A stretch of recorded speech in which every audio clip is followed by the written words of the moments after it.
On. There you go. Okay, great. Good morning. This is Senate Natural Resources and Energy. It is January 23rd, Thursday, and we are joined today by Snre from ISO New England. And so we'll welcome you up to the table, and I think we'll also do a little round of introductions. This is a new crew.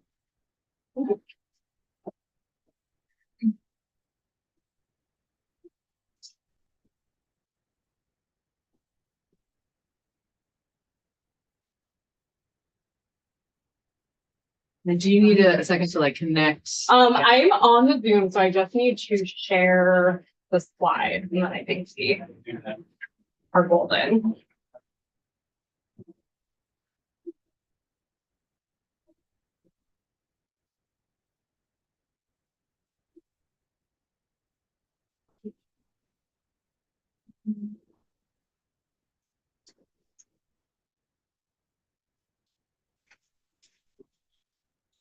Okay, great. Super. All right. Well, let's start with a round of introductions. Senator Hardy, can we start with you?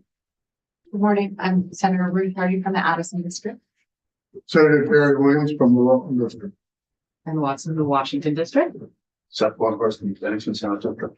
Scott Van Caledonia District. Great. Well, I'm Sarah Adams. I'm a senior state policy advisor with ISO New England, and I cover the state of Vermont. So a big goal of this presentation today, I want to give you all an overview of who the ISO is and what we do and why we exist. But also, and probably more importantly, I want you all to know that I'm a resource to you. You all have my business cards. My contact information is included in this deck. If you have questions about the regional power system as you're thinking through bills this session, don't hesitate to reach out to me. Thanks. All right. So the ISO has three critical goals that we oversee in New England. Primarily, we're focused with reliability. We operate the grid and we keep it reliable 24/7, 365. We also administer the wholesale electricity markets, which is where electricity is transacted between buyers and sellers. We don't purchase energy except in very specific situations to procure capacity for the region. So I can talk a little bit more about that when we get to some of the markets content. And we are also the power system planner. So we're thinking about how are we going to maintain reliability, not just today, but also in the future. So we're looking at least 10 years down the road to think, what is the grid going to look like then? And how are we going to make sure that we're still reliable as the resource mix changes and as more and more folks electrify their cars and their homes? And I'll just please stop me as we go along if there's questions. We don't have to hold them till the end. Just let me know. So our mission, that's those three critical roles, but our vision is a little bit more strategic. It looks at where we're going. The ISO does not have an environmental mandate. We are technology and fuel neutral per our tariff, which is overseen by the Federal Energy Regulatory Commission. But our states, most of our New England states have really ambitious environmental and renewable deployment goals. And we want to make sure that we can maintain reliability as our states meet those goals. We want our states to achieve their policy goals. And so our vision is to reliably plan and operate the grid as the region transitions to clean energy. I did just want to highlight some of the things that we don't do. So we're clear, and I know that you've had some folks in here who do these things. We don't handle retail electricity. That is your distribution utility. Wholesale prices do factor into retail electricity prices, but as a whole, we're not really setting those retail rates. We don't own any power grid infrastructure. We own our headquarters in Holyoke, Massachusetts, and our backup facility in Windsor, Connecticut, and that's it. We don't have a stake in any of the companies that own grid infrastructure. Our board and also all of our employees are completely independent of any of the market participants.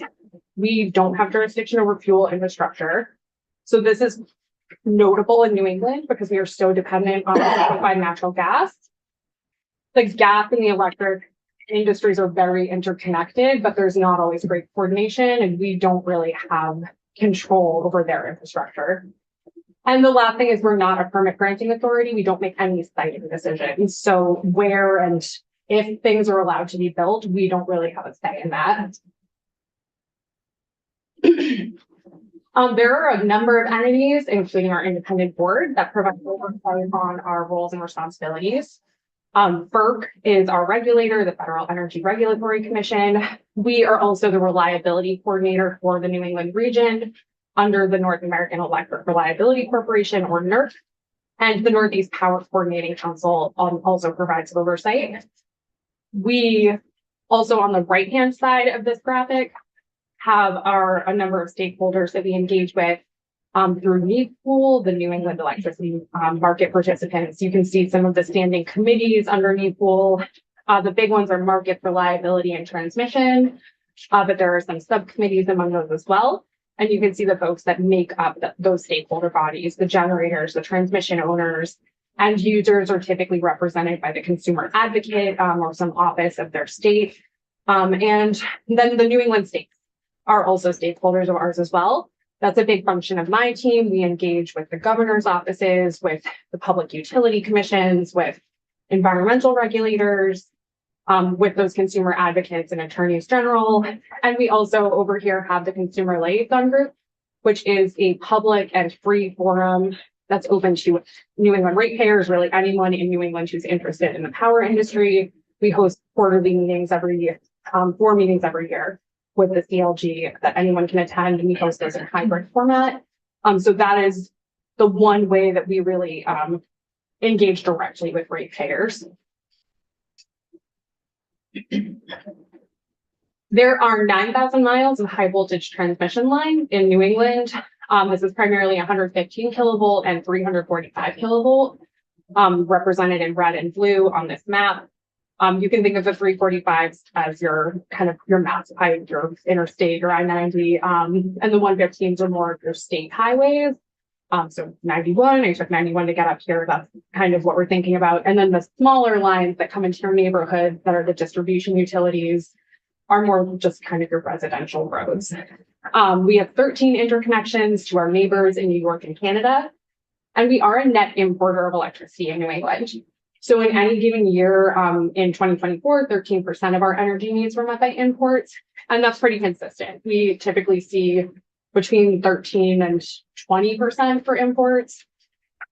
We've invested a lot to strengthen transmission infrastructure in New England, about $12.7 billion since 2002, with about another $1.4 billion planned through, I believe, 2028. And we also have a number of developers who are proposing what we refer to as elective transmission upgrades that would help get power from northern New England, where we have the ability to build onshore wind and say Maine, down to load centers in southern New England. We have about 550 buyers and sellers in our markets, and there are 3 components of the wholesale electricity markets. Energy is that teal color you see in the bar chart. That's the largest portion of the energy market. It's also subject to the most fluctuation because it's tied closely to fuel prices. So if you look at the chart, you can see in years when natural gas prices are high, we also see the energy market be more expensive. The forward capacity market is the area that I mentioned. This is the one area where the ISO does buy energy on behalf of the region. So we're procuring capacity on a 3-year forward-looking basis. Currently, we are exploring some changes to that to make it a little more prompt and seasonal. But that's where we're looking 3 years out and saying, who's retiring? What do we expect as far as projected electricity use? And what do we need to make sure we have as far as capacity to support those needs? So you can see the darker blue bars in years when we've had a lot of generator retirements. That's where you see the forward capacity market be a little more expensive.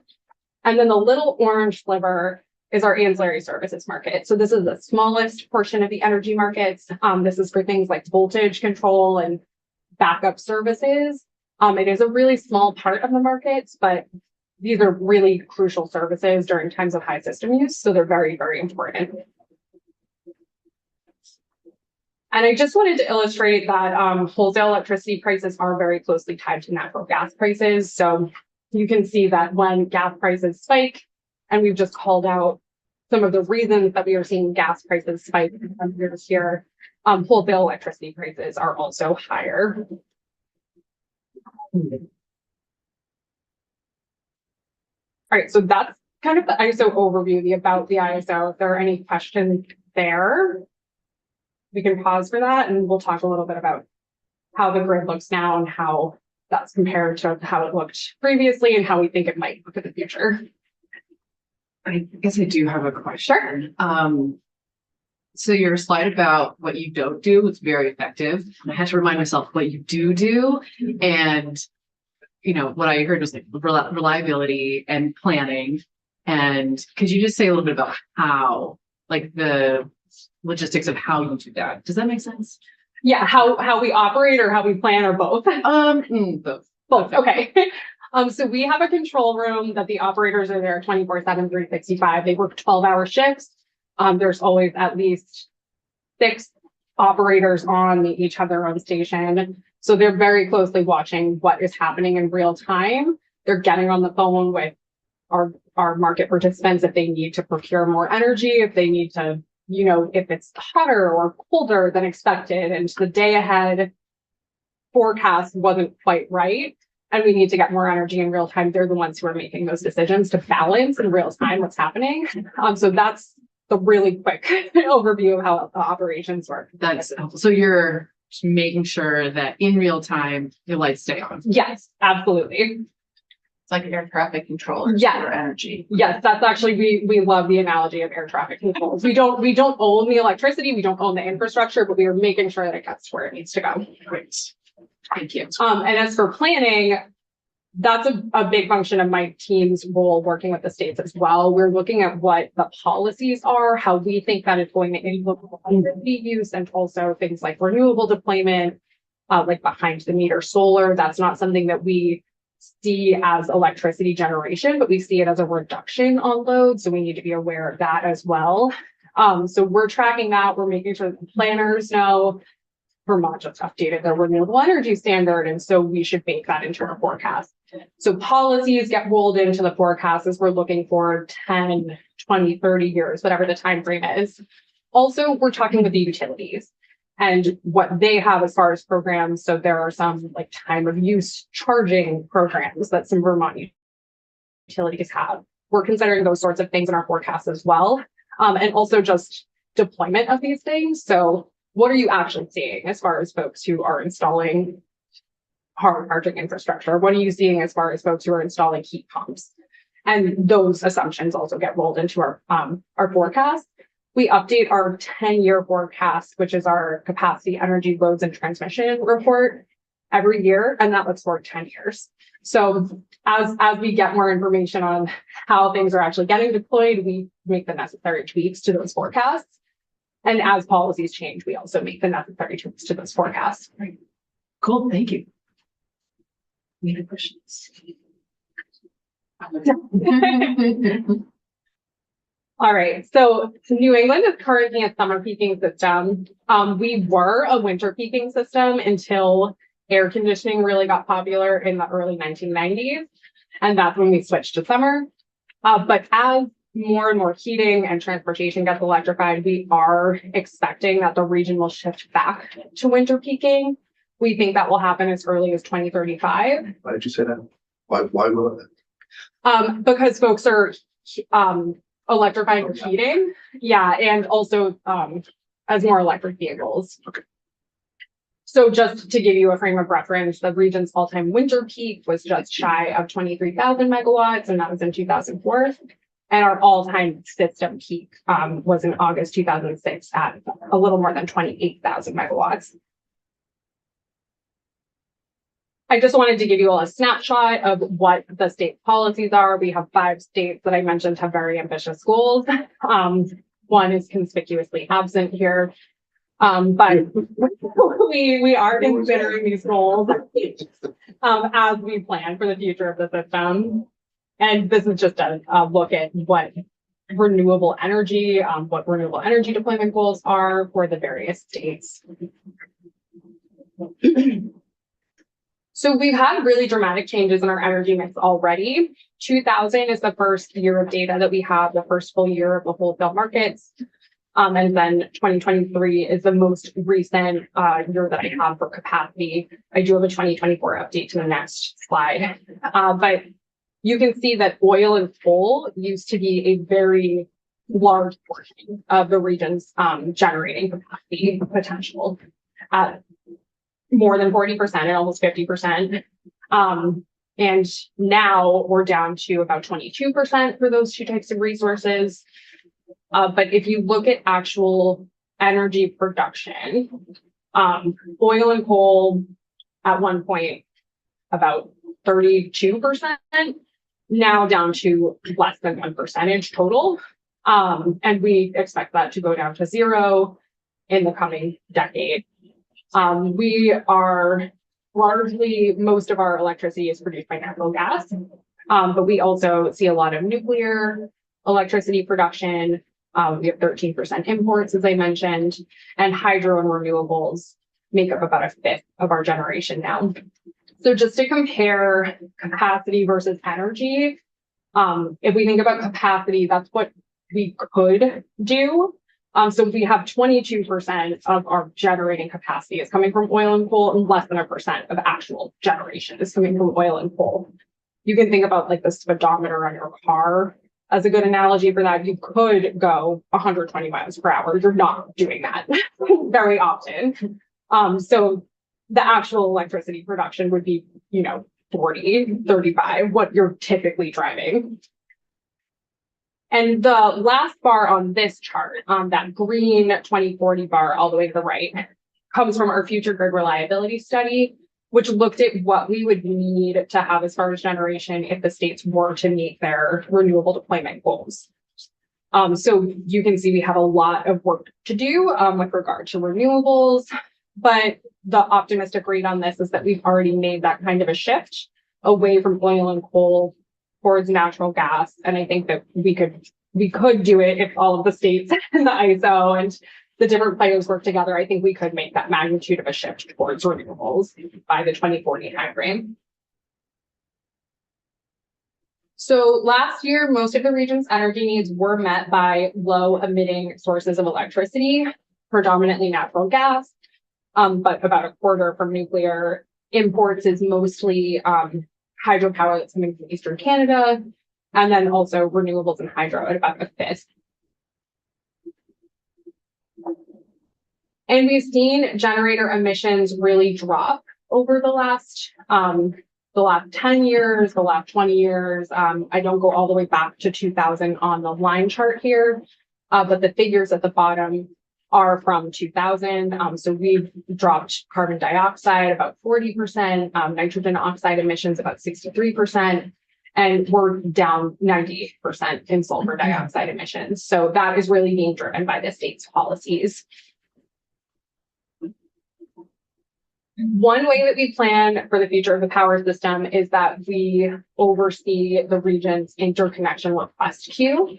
So anyone that's looking to tie into the regional power grid must submit a proposal to the interconnection queue.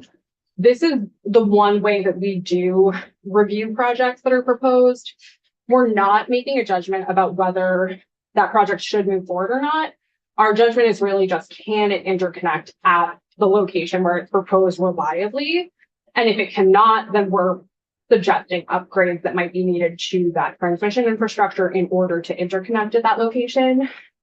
So in June of 2017, about half of the queue is natural gas, about 44% was wind.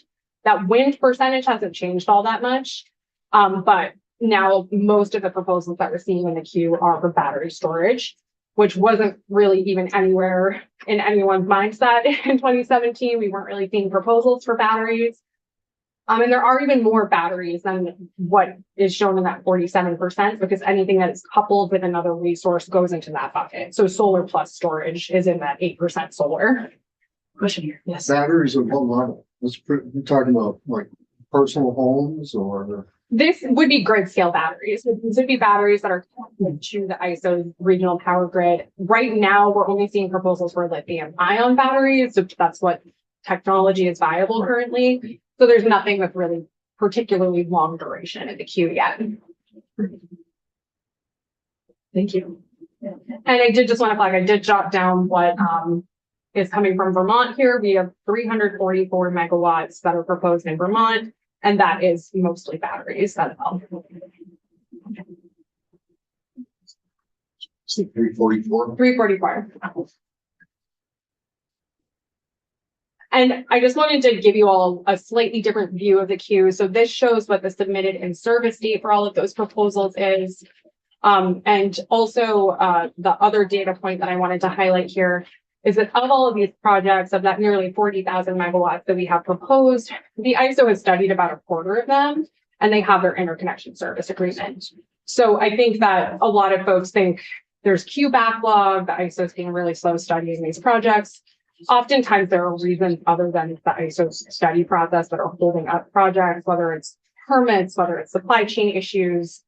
So there's about 10,000 megawatts of projects that have their agreements that are not yet commercially operational for a variety of reasons. All right, so one of the things that we study when we plan for the future of the power system is things that are reducing demand as well. So we look at energy efficiency, we look at things like behind the meter solar projects. And we do that because we don't want to plan for a peak that is going to have those things lowering the peak, because then we've bought more energy than we need. So the orange line that you see on this graph is what we would expect our peak to look like were it not for factors like behind the meter solar and energy efficiency. So we estimate what those reductions are going to be to end up at that green line. Last year, we saw reductions by about 11%. Through 2033, we expect to see energy efficiency and behind the meter solar reduce peak demand by about that same factor, 11%. So it is not insignificant, and our operators need to plan for that when they're doing the daily forecast and when they're doing the longer looking forecasts as well. Yeah. I think I know what this means, but I just want to make sure behind the meter solar are things that are not connected to the grid. That's right. So that's if you have solar on your rooftop and powering your home. So we don't see it as generation, we just see it as a reduction in electricity. So still connected to, like, ultimately, like if your home is still connected to the grid, but the solar is just driving your meter down. Yes, so those projects, the distribution utilities have a lot more visibility on them than we do. So they're connected to the distribution system rather than like the bulk transmission. Right. Okay. Yeah. So this is just another look. We have a lot of solar in New England, installations broken down by the various states, and we've seen solar really just blow up. Since 2010, we had 40 megawatts. And at the end of 2023, we had 6,500 megawatts. And we expect that to approximately double again by 2033. So we don't think that solar development is slowing down. And this is why it is so important for us to pay attention to those projects. You may have heard of the duck curve. This shows what the big yellow area in the middle here shows the demand reduction that we attribute to behind the meter solar. We are having more of these duck curve days than ever. Every year we have a historic amount of them. If you look closely at this, demand is higher at like 4 a.m. than it is midday. Just because of the amount of demands that these behind the meter solar projects are taking off of the grid. So if our operators don't know about them, if they're not planning for them, then that's a whole lot of energy that they're procuring in that day ahead market that we don't really need. So it's very important for us to be aware of these and to track them and to plan around them. Yes, good. Just a comment is very helpful on your app, and you actually started to include that in your really helpful. Ooh, where is that? Well, The ISO to go. I'm looking at, anyway, let's jump that later. Yeah. I don't know where to put it on the app. Yeah, one more question. Oh, sure. Does that, you're showing the demand production, does that hit what would otherwise be the peak for an average summer day? What hour is the highest What's the peak on the summer? In New England, peak is generally between 3 p.m. and 7 p.m. So it's when folks are coming home from work and kind of turning everything So on. it's modestly reducing that. Yes, Okay, but it's Yep. big difference. it's really reducing use midday Yeah. when the sun is shining, but it does also reduce the peak hour. Okay, it's the peak. Okay. While we're interrupted, I just want to do a little time check. Yeah. I know you have to be elsewhere. That's right. So I'll just go really quickly through a few more slides here. And I have a number of slides at the end about some ongoing studies that we have and also resources that might be of use to you that you have available in this deck linked and in your hard copies as well if you want to get to them. So historical versus forecast net energy use. We've actually seen a decrease in net energy use as a result of that solar and the energy efficiency that we've had really great deployment with in New England. But as more folks electrify, we expect that we're going to see a pretty significant increase in net energy use. So that's shown by the green line on the right here. And that's largely attributed to electrification. So we can see that the overall forecasted impact on annual energy is about 17% attributed to electrification. In the summer, about 9% of summer peak will be attributed to electrification, and about 26% of winter peak will be attributed to electrification. That's largely because of the heating use in the winter, and also the batteries in electric vehicles are not as efficient in the winter, so transportation also has a larger impact in the winter season. For electric vehicles, we are looking at managed and unmanaged EV charging in our forecast. So I know in this first year, this last capacity energy loads and transmission report was the first year that we did this. There were, I believe, 2 Vermont utilities who had managed charging programs. So we worked with them to include those programs and what they thought reasonable deployment was. We were very conservative in this first CELT, but as we have more data on actual use of programs like that, as more utilities have programs like this, we will adjust those forecasts accordingly. But you can see that it really does help shave the peak if folks are not charging their vehicles right when they come home from work. If they can do it overnight, if they can do it midday, that really helps us get over that peak hour. Yeah. So, Yes. so the managed part of that, just as basic, I know, but if you come home at 5 o'clock, plug your car in, but it doesn't start drawing until midnight or whatever. Yeah. Okay. So it depends on the utilities do it differently. Sometimes it's kind of automated that way. So the big 4 pillars that we've identified as the ISO to have a successful and a reliable clean energy transition is that we obviously need a lot of clean energy. We have to get from where we are now 12% to 56% by 2040. So a lot of new projects that we need. We need balancing resources. A lot of renewables are more intermittent. So we need to make sure that we have resources that can supply electricity or reduce demand in the times when the wind is not blowing or the sun is not shining. Energy adequacy. We need a dependable energy supply chain or a robust energy reserve. So that might be long duration storage when that technology is more commercially viable. And we need a robust transmission system to interconnect all of those renewable resources. So we likely need a lot more transmission than we have currently. I'm not sure that we really have time to get into the transmission developments, but I did just want to highlight this pie chart quickly.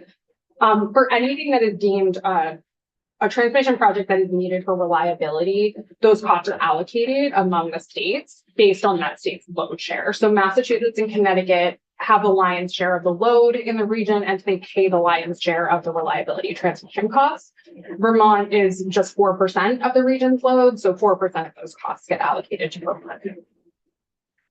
And I will just, we have some links to our studies here if anyone wants to dive deeper into some of the work that we've done around extreme weather, or looking even further than our 10-year planning horizon 2050 for transmission. And there's some more detail on some of these projects here. And then just some resources that might be of use. The consumer liaison group, we have the dates that we've announced. Those are public and hybrid, so you can join remotely.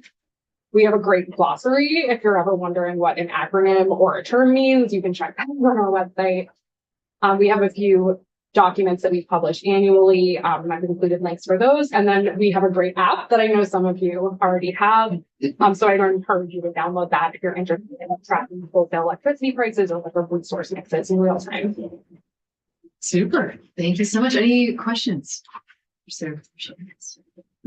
Okay. All right. Well, thank you so much. Really appreciate you giving us all this information. This is great. Great. So interesting. Thank you.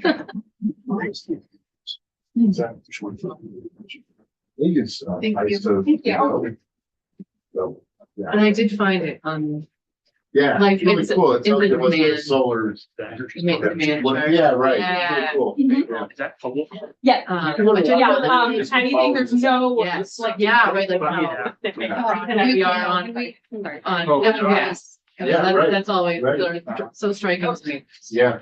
Okay, and so we are transitioning here to welcoming our legislative council, Michael O'Grady, to come give us a little background on the Lake Champlain Futures Board, and particularly because there are some appointments that we will we'll need to be interviewing appointees from this board, and so just understanding their charge and the missions. Which board are we talking? But maybe you understand it to be, oh, is it like the citizen? Lake, you're right, the Advisory. Vermont Citizens Something. Advisory. Yeah. on Lake Champlain's future. There we go. Yeah. That's the one. Okay. We got there. So, good morning, this is Mike O'Grady, Legislative Council. The history of the Citizens Advisory Committee involves the history of the Lake Champlain Basin Program.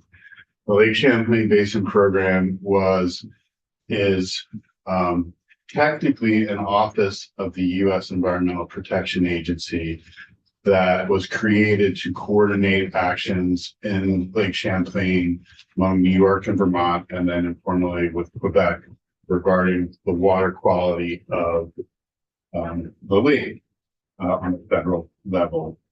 And the Basin Program has authority to do a lot of things. They issue grants, they do projects, they do education, etc. And they have a couple of different committees at the Basin Program that help administer and run that program. And those committees, there's one called the Steering Committee, which helps manage how the Basin Program works. And the Steering Committee has multiple members from Vermont on it: Joe Flynn, Lindsay Curley, Julie Moore, or all of their designees. Buzz Herr, who used to be the head of the advisory committee. There's a multiple number of Vermonters on the Steering Committee, but the Steering Committee also takes input from what are called the Citizens Advisory Committee.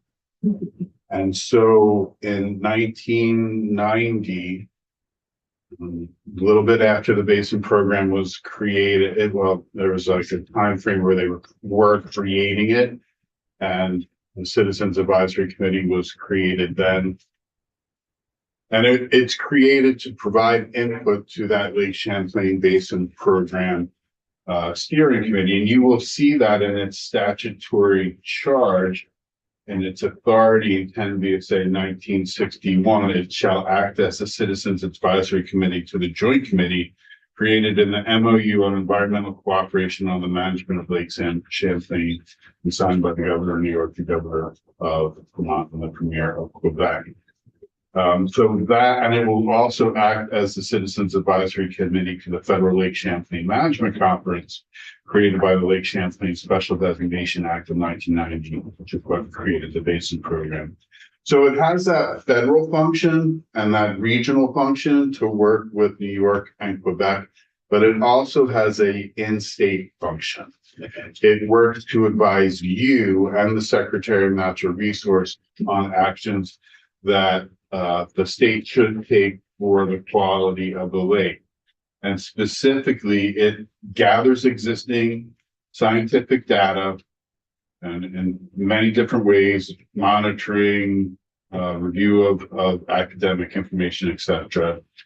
And then it recommends to you yearly changes to existing policy, and specifically the policy addresses management concerns, recommended governance for making decisions in a cooperative way for the lake, a recommended process for creating research, and a recommended ongoing funding sources for carrying out the purposes of this chapter. Now, I'll have to say the advisory committee has gone a little bit beyond that. They advise specific actions, fund farmers consortium, do something about combined sewer overflows. That they aren't just wedded to the specific recommendations that are in their authority. They have exercised some discretion. Now they are made up of multiple people, 2 of which are legislators. Actually 4 of which are legislators, 2 from each body. I don't recall who the senators were last year. Their terms are based on the biennium. So that's why you need to reappoint the members, legislative members. I don't know. I know the committee on committees met this morning, but I don't believe they appointed any senators to the advisory committee. I know that the House members was Carrie Dolan and Carol Odie, but I don't remember who the senators were. Want me to track that? Oh, sure. Yeah, that'd be great. Thank you. So that's why you're being asked to review the appointment of someone to this advisory council. They make recommendations to you. They make recommendations for the steering committee of the Lake Champlain Basin Program, and they have some input in the regional coordination of efforts to keep Lake Champlain. Does the governor appoint them, or do we, does the Senate? So for the legislators, it's the speaker appoints the House members, and the committee on committee appoints the Senate members. And the governor appoints the remainder. Um, I assume since we're reviewing those appointees. some of them are ex officio, like Secretary of Ag, Okay. and then the rest are appointed by the governor. That's in 19 VSA 61. That's all they know. 1960 and 1961. Okay. 1960 is the composition of the committee, and 1961 is their authority and duties.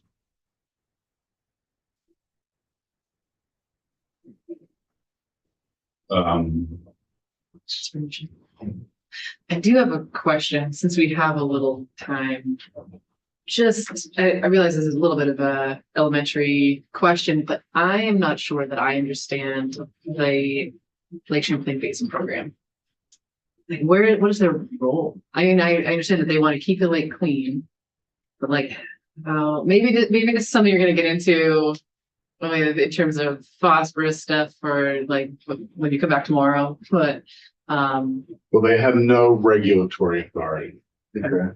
So they are not a regulatory entity.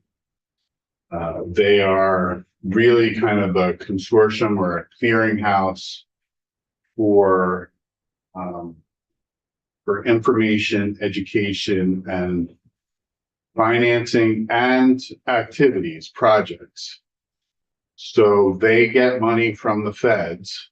I mean, Senator Leahy was very successful in getting money appointed to the Lake Champlain Basin Program for grants to Vermont and New York. And then those grants are used for the various projects or programs in the 2 states. They also do training. They also have technical people. They have an office in Alamont, I think, or one of the islands. And they have technical people there that are working on monitoring, working on assessing. They put out a state of the lake report. Which is kind of helpful because it's an independent report. It's not based on what New York regulators or Vermont regulators are looking at. So they're I think maybe a kind of shorthand summary of them is they're kind of a think tank that with experts and money to address water quality in Lake Champlain. And so would the money that they get from that they're redirected to projects, I assume would be anywhere in the Lake Champlain watershed? Well, it depends on the earmark Okay. on them, what they're going to be used for. Sometimes it's just agricultural water. I mean, it depends on what how the feds appropriated the money. Okay. That's helpful, yes. Just to follow up on your, with my own. So when you talk about projects, they would get money. They get money from federal government or state government, grants, whatever. And then like help in some instances, farmers put some. Sometimes it's money to the regulatory, they work in combination with the regulatory agencies like the Agency of Ag, is like, hey, we have these projects maybe in Franklin or Addison or somewhere good, and then they work to fund those projects. Okay. One further question about this. So there's a Lake Champlain Basin program. I don't know that I've heard of anything equivalent for like Memphremagog or, there's nothing particularly for like the Connecticut River watershed. No, I mean, I think theoretically it's you could have something for Memphremagog considering it's international. And I do think there is an MOU between Quebec and Vermont specifically related to drinking water, but there's nothing of the same sort for distillation from basic current. Now in the Connecticut, we technically don't own most of Connecticut, right? Yeah. That weird thing, yeah. What goes up to the shore? But the tributaries obviously drain into the Connecticut, and therefore there's a TMDL for Long Island Sound for nitrogen, and EPA is the one that's implementing that, and they're implementing it in stages. And ever since I've been here, they're like, oh, but EPA is gonna put the next phase in for the Upper Connecticut, and like, I don't know when that's happening, but it could. I don't know what the state could do for that TMDL. The state has largely controlled nitrogen from wastewater treatment plants, largely controlled nitrogen and fertilizer. I don't really know what the state could do. TMDL will have to wait and see what EPA will want from the state. Okay. Yeah, I think there is a very, very expensive wastewater upgrade that can be done, but Yeah, I mean, that I think Yeah. is right. It's basically going to zero for those kinds of nitrogen and phosphorus, which is it's millions of dollars per man. yeah. Yeah. Yes, go ahead. And I think there's also an argument that has been forwarded that that the nitrogen that gets introduced in the upper part of the Connecticut River Valley naturally dissipates itself out of the river before it gets to the Long Island Sound because the distance it has to travel. It's the southern nitrogen input that doesn't dissipate by the time it gets to the sound. Yeah, but the thing is, it's like when you're looking for a TMDL, you're looking at reduction in load. And so they will try to find that quantifiably anywhere in that watershed. So thankfully it hasn't been implemented yet. It still is hanging. Okay.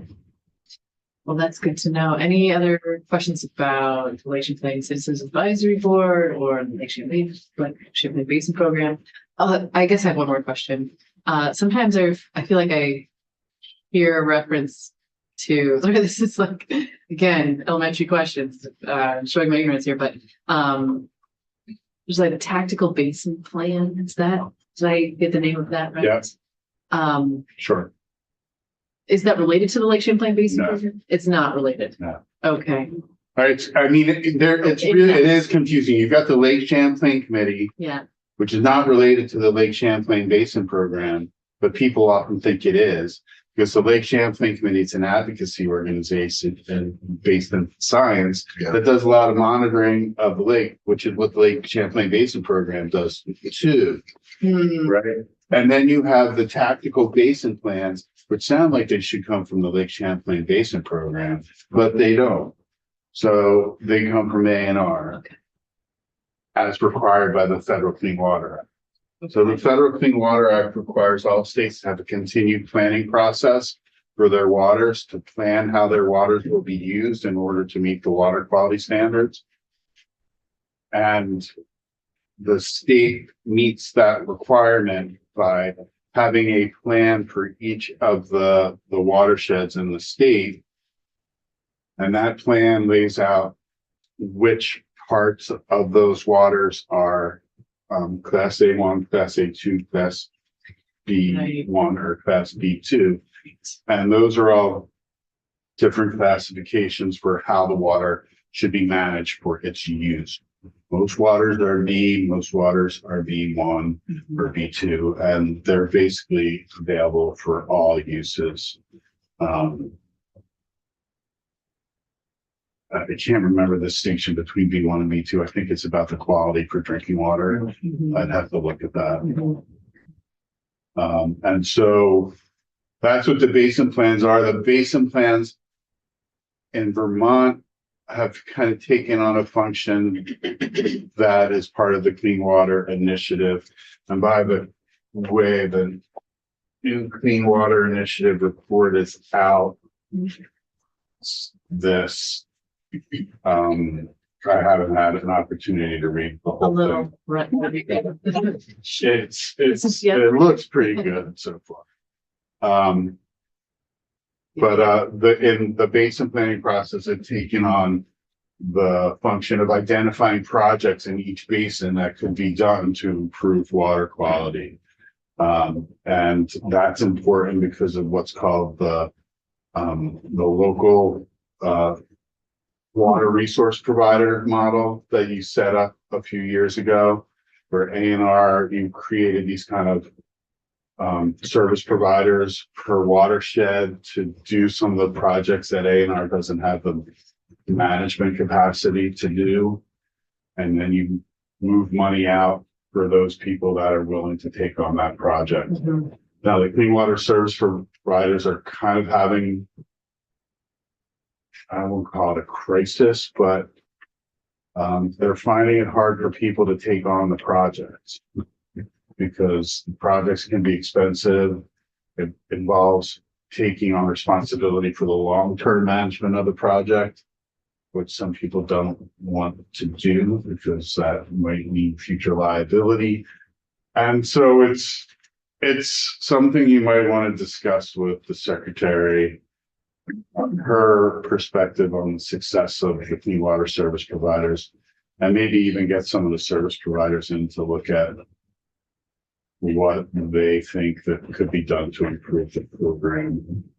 That is super interesting. Thank you for putting that on our radar. Okay. Any other questions? Yes. Do we have a list of the service providers? We could probably find it. I can get it to you. That'd be great. Super. Thank you. Great question. Okay. Anything else to outside? Okay. Well, thank you. Set your own. No,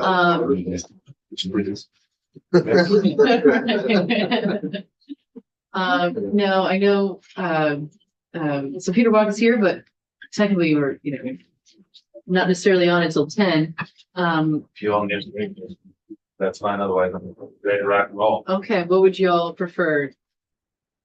Take a break now or 10 or 10 or 10:30?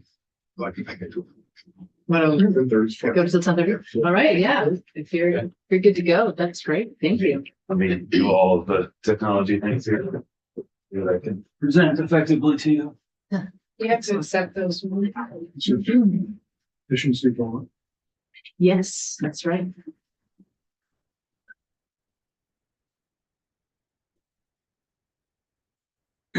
We've had some tech adventures the last couple days, but I think it has been worked out.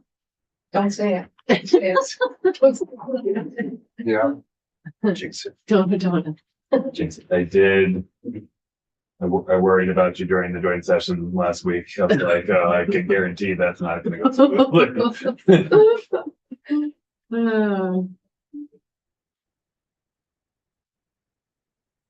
While I'm pulling this stuff up, for the record, my name is Peter Walk. I'm the Managing Director of Efficiency Vermont. It's nice to be with all of you this morning. I've worked with some of you, but not all of you, and it's always nice to have a great man. I would love to, I know you've been doing sort of introduction. That would be Yes. great. Yeah, okay. Yeah, we can definitely do introductions. Maria Hardy from Addison District, City Leader. I'm Terry Wins from Brooklyn District. Here's Watson from Washington District and with Jude, if you. Oh. Yes, but you know each other. You're my student. Oh, really? Jude and I go way back. You go way Oh back. my gosh, that's awesome. So cool. That's- Star student, we might add. Yeah, that's great. Sorry, Greg. Seth Bunker, Benedict Center District. Scott that Caledonia district. Good to be with you all. Get this.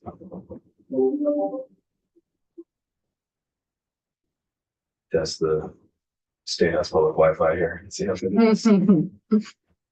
Jim down.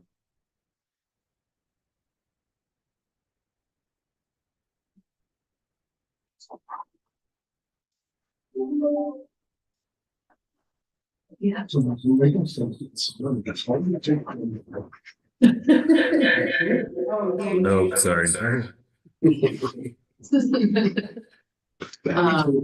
be good. I really tried not You mean You're up there. clean water stuff? to. That is a great question. Feel like we, Do we get credit for it? Everything you're doing is, I don't know that we do. We need to find a way to quantify. To be fair, I also think we need to give the staff a lot of Yeah, oh, yeah, thanks so much work that they do. Pretty incredible. right. But yeah, how we celebrate that, I think could be a lot bigger and I think let's think about that. Okay. Yeah. You're ready. I am ready. Okay. All right. Well, take it away. All right. Well, good morning. Thank you for the introductions. A little bit of background about me. I am been in this role for just about 3 years now. Prior to that, worked for the Scott administration in various roles at the Agency of Natural Resources, both as Deputy Secretary of the agency and as the Department of Environmental Conservation Commissioner. I worked in New York before that. Before that, I was in the Navy. So lots we can chat about at some point off the line. Just want to give it a little background. This is really the sort of 101 briefing. I'm going to veer into some 201 and 301 topics because they're more interesting. But I do want to give a sort of bit of background about who Efficiency Vermont is and how we've supported the state over the last 25 years. A little bit of history. Efficiency Vermont is the nation's first energy efficiency utility. We help all of Vermont transition to more affordable, low carbon energy, save money, help drive public policy interests across the board. We work through statewide engagement, education incentives, and really importantly, huge support for partner and acting with partners and support for our overall sort of clean energy workforce and the development thereof. I have a fair number of slides, so I'm going to try to go pretty quickly. And if I would say interrupt me at any time, and I'm happy to answer questions as we go. It's probably easier that way. It's a little taste of the impact of the work that we've collectively done over time. Since 2000 up until the end of 2023, we've seen over $3.3 billion in lifetime savings going back into Vermonters' pockets. That's from a roughly 867, I believe, $1 million investment that we've all collectively made through a small charge on your electric bills for the collective benefit of saving money across the board. And so that savings is a pretty impressive rate of return and not often gotten in state-led programs. And so a great opportunity for more. We've also seen a significant reduction in overall greenhouse gas emissions of 14.1 million metric tons, which is the equivalent of 3.3 million cars off the road. Vermonters see a 31% lower average electricity bill, and that's total bill, right? Not just rates, but total bill below the New England average. And that is a great feat of both the work that the distribution utilities and the energy efficiency utilities have done together to really keep costs down for Vermonters. We support a significant portion of the clean energy jobs we'll go into more, through the 650 businesses of the Efficiency Excellence Network, which are the partner contractors who are doing the work in Vermont homes and businesses, paired with our technical assistance and incentive trusts. A little bit of the overall sort of benefit thereof to Vermont, as we think about it now and thinking about sort of, I know you just heard from the ISO, efficiency as a whole represents about 15% of Vermont's overall generation need. So essentially, another way to think about that is if we didn't have the efficiency work that's happened over the course of time, we would need 15% more power flowing into the state. And, so if you think about that as a whole, especially on we work on both the electric efficiency side and the thermal efficiency side. We'll go into some of the funding sources in a moment, but the cost benefit associated of driving efficiency, saving people money at the same time, and it's cheaper than acquiring more power, which is sort of the basic tenets of energy efficiency work. Overall, this is the sort of shape of our budget. I like to highlight the fact that lots of folks think about us as an incentive program. We exist in many ways to be the sort of full suite of technical assistance, overall support, working with contractors, helping develop that workforce, doing trainings for contractors. We'll talk about more in a minute. So all of that sort of flows together to make the incentives possible. So, because really what we're talking about is projects in people's homes, whether that be a small project like replacing light bulbs, as we did in the 90s and early in 2000s, to getting into whole home retrofits with weatherization and heat pumps and many other things that we'll talk about a little bit as we go. We think as a state in the long term, we have to do a 10 and a 20-year plan for efficiency investments to understand where we think the market is going and where the opportunities to transform that market come from. So as we think about that work, we really do want to be thinking towards the long run. So you'll see a significant drop off over the course of time in lighting. Lighting standards have changed. LED light bulbs are the standard. So the ability to claim savings from, a more efficient LED to for a less doesn't make any sense. So we are shifting the way we are focused, but we are continuing to drive benefit for the state of Vermont and continuing to evolve, especially I see it in the commercial industrial space all the time, where the needs of those partners are changing and the way in which we support them is changing. And it takes a lot of hands-on support to get that work done. We look at those budgets and how to model them over the course of time. For our thermal funding comes from a combined set of funding from the Regional Greenhouse Gas Initiative auction proceeds and the forward capacity market revenue that we generate. Forward capacity market, essentially, you may have heard about it from the ISO just now, but is essentially a market that we can bid Vermont's energy efficiency resources into to generate additional revenue that can then flow back for thermal benefits. So that's much of where the weatherization and other funding comes for the efficiency Vermont uses. Now I'd like to talk about sort of how we deliver those services. The incentive is the most visible piece, but as we see here, we really work in 5 key categories. We work upstream with the supply chain and with all of the contractor workforce. We do education both of customers and of the folks doing the installations so that they can stay up to date on the cutting edge. And so it's easier for contractors to be able to access, especially if you have a ton of small contractors in Vermont. And so to be able to manage that training pipeline and help them along the way, we're actually bringing somebody on this year to really drive that work forward because it's so critical and there's so much new technology coming online. I'm going to skip over the incentives for a moment. The engineering project support and one-on-one guidance is key. We do that both for commercial and industrial customers and for residential customers. The great program that was started during the pandemic that has been so popular, we've kept it going, called the Virtual Home Energy Visit. If you've got a smartphone with a camera on it and the ability to do a video call, we can sit where we are and join you in your home and have you tour us around so that we can advise on the best options for you with that's minimally invasive, not, and does it on your time and you can set that up. And so, as people, we're not really looking for folks to enter their home during the pandemic. But it turns out that convenient factor is really great and really helps people out along the way. But we do it from ton of engineering support for commercial and industrial customers to really help them go from conceptualizing the idea of savings into something that they can sort of bridge between that concept and the contractors who are going to install that work.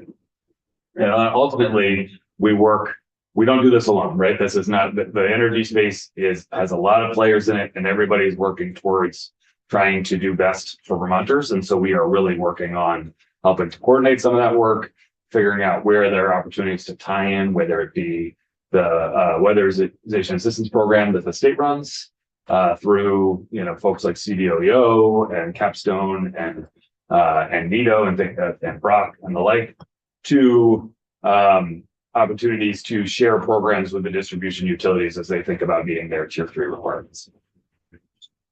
Then ultimately, where most people see it and where we have really gotten, where people's relationship with Efficiency Vermont comes from is in that rebate, where we try to help tip the scales from the baseline of a product or whether or not you want to take on an activity to make it possible to get into that work. Whether that be a new refrigerator to a large weatherization project. Trying to understand what stands in the way for customers along the way. The Efficiency Excellence Network is probably the thing that we are most proud of because one of the key pieces of the founding of Efficiency Vermont was, unlike many states that contract out with a for-profit company to do sort of full verticals from conceptualization of the program to actual installation, we as a state decided, importantly, to use our existing contractors to get that work done in people's homes, to drive business through Vermont companies. And so we work very closely. We do education events and other things to try to help support those groups and do training. If you haven't been to our Better Building by Design conference in April, I highly encourage it. There are vendors from all over the place bringing all the latest cutting edge building and energy technology to bear. We would love to have you. And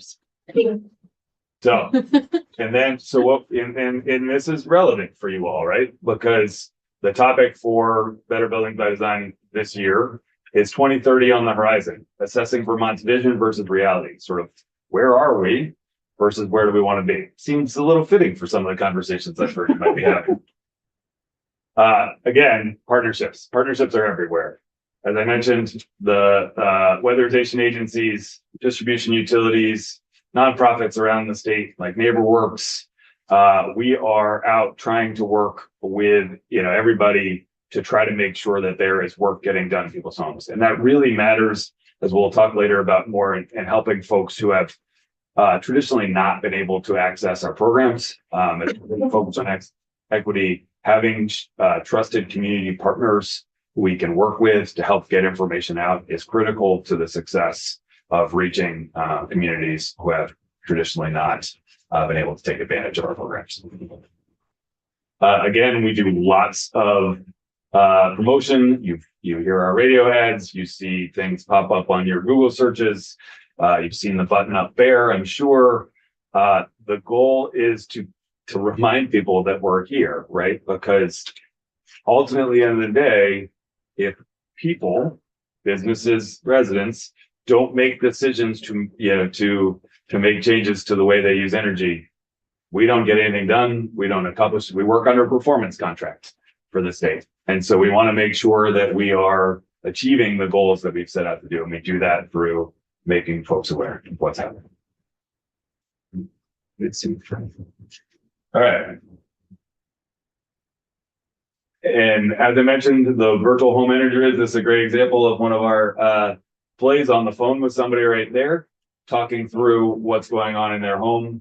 We also have our call center staffed by our energy advisor team that receives more than 21,000 calls annually. That's the 2023 number. We do overall review of folks' utility bills, trying to understand where their high energy use might come from, where their opportunities are, and then hand them off as folks need to go deeper into different programs. Again, deep engineering support. To making sure you're not seeing the pop-ups that I can't control at this point. So we do deep conversation. Each of the largest businesses in Vermont has both an account manager and an engineer assigned to them to go deep and really build that relationship, because those are the entities with a facilities manager who has, a 10-year capital plan on things they want to fix. And we want to be there with them right through the way, so we can help them design what that plan looks like and fit into their capital planning cycle. Can I ask a question? Yes. So to that point, you mentioned businesses. Do you also have that kind of relationship with school districts and other public entities? We do. We share some of that work with some of the work that BGS has done, but we do have relationships with all of the school districts. Some of our most successful work is actually down in your neck of the woods with Holly Anderson at SVSU, who is a champion of this work. With the school districts are a great opportunity. School districts, hospitals, huge opportunity to take what were not very efficient buildings at the beginning of their life and bring them up to snuff. Obviously, with all schools and hospitals are struggling with capital expenditure costs at the moment, as we all know.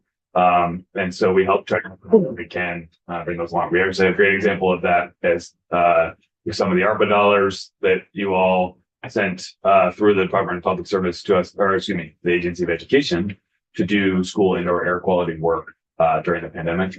There was an initial tranche of CARES Act funding that helped to do monitoring and other things, and then another $15 million that went to help develop ventilation systems for schools that did not have any mechanical ventilation within there, or very little within there. Right. So, but the ongoing relationships Yes. that you have with businesses, you also have. yes, because we consider municipality a large industrial in many ways. Wastewater treatment facility is the biggest energy user in most communities. Yeah. Right. And so try to figure out how to do that work as best as possible. We also have really leaned into the small and medium sized business community in the past years. That tends to be a challenging space because it's a lot of sole proprietorships of folks who can't, get away to attend a conference on what best practices look like in their fix. But we've done a lot of great work with folks like small scale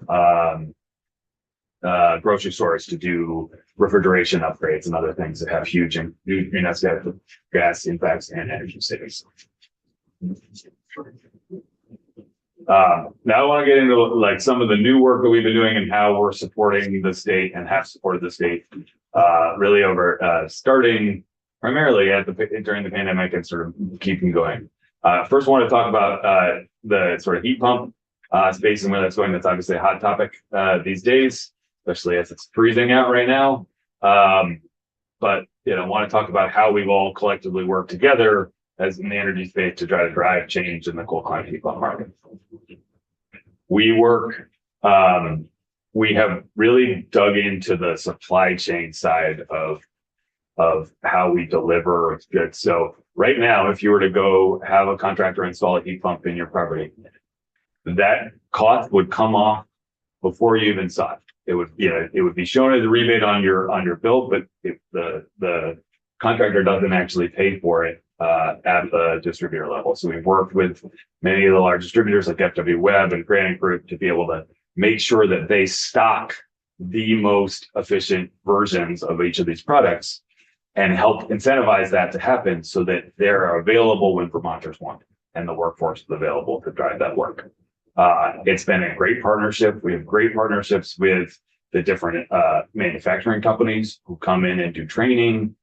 They have great relationships. It's helped establish, and we work with partners, right? So we have tier 3 incentives that couple with the efficiency Vermont incentives statewide to be able to drive additional capacity.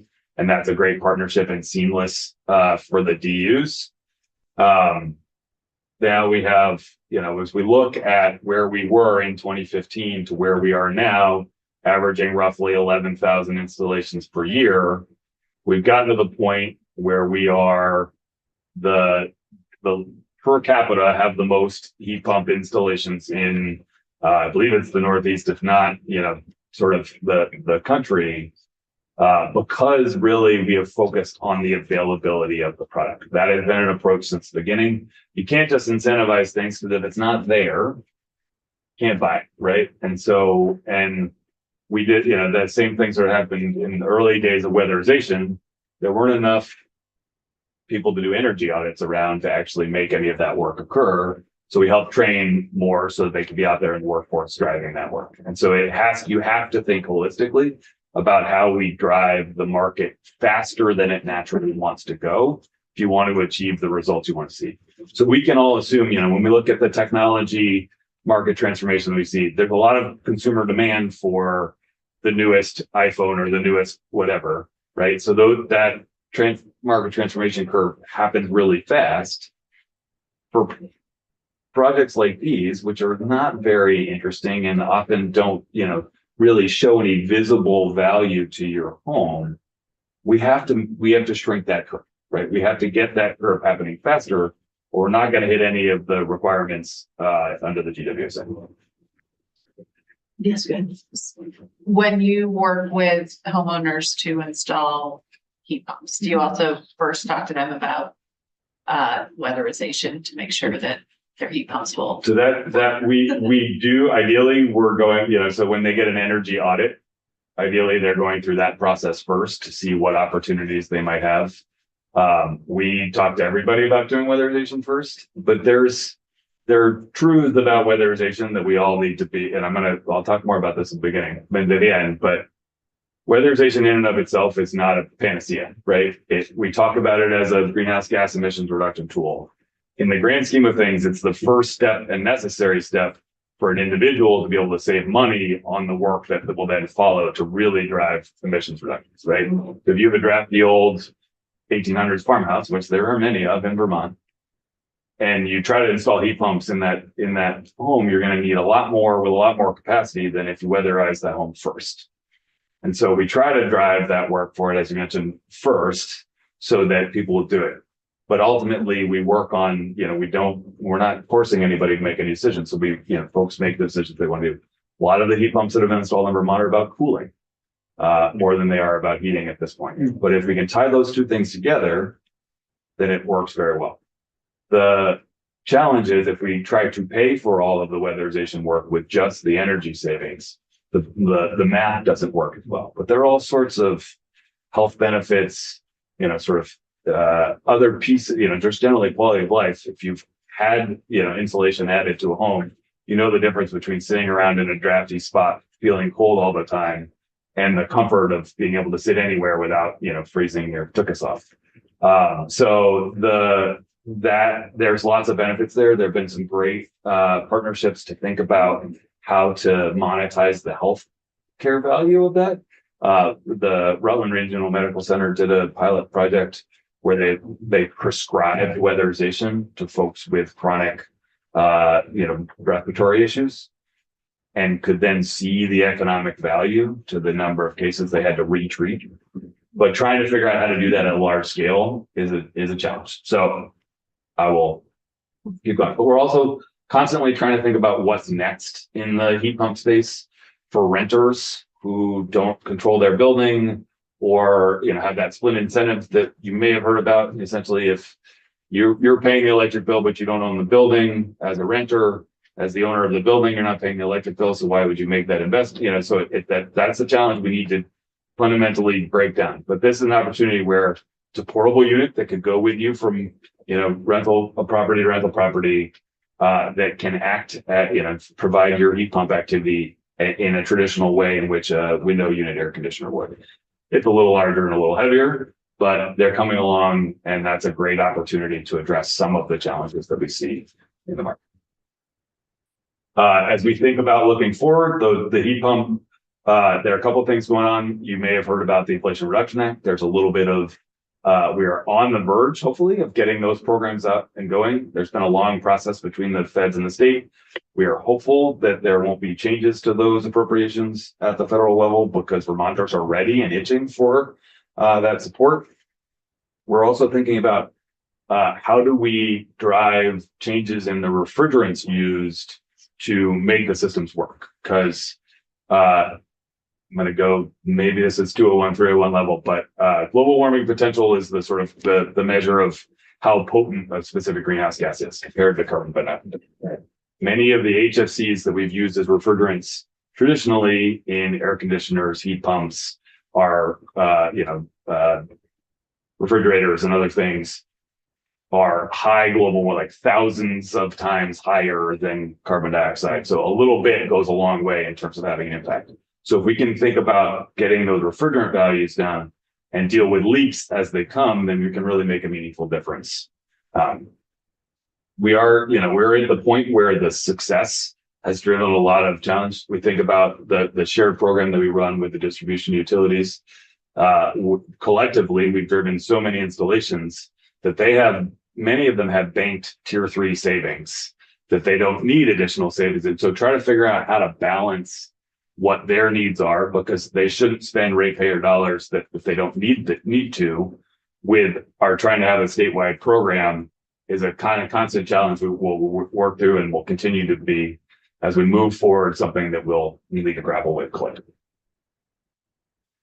Getting into a little bit more of the more recent pieces, many of you may know, starting in July of 2023, following the first round of flooding in Vermont in that year, we proposed to the Legislative and Administrative Emergency Board to reallocate a portion of some ARPA funds that were coming our way to support Vermonters recovering from flooding.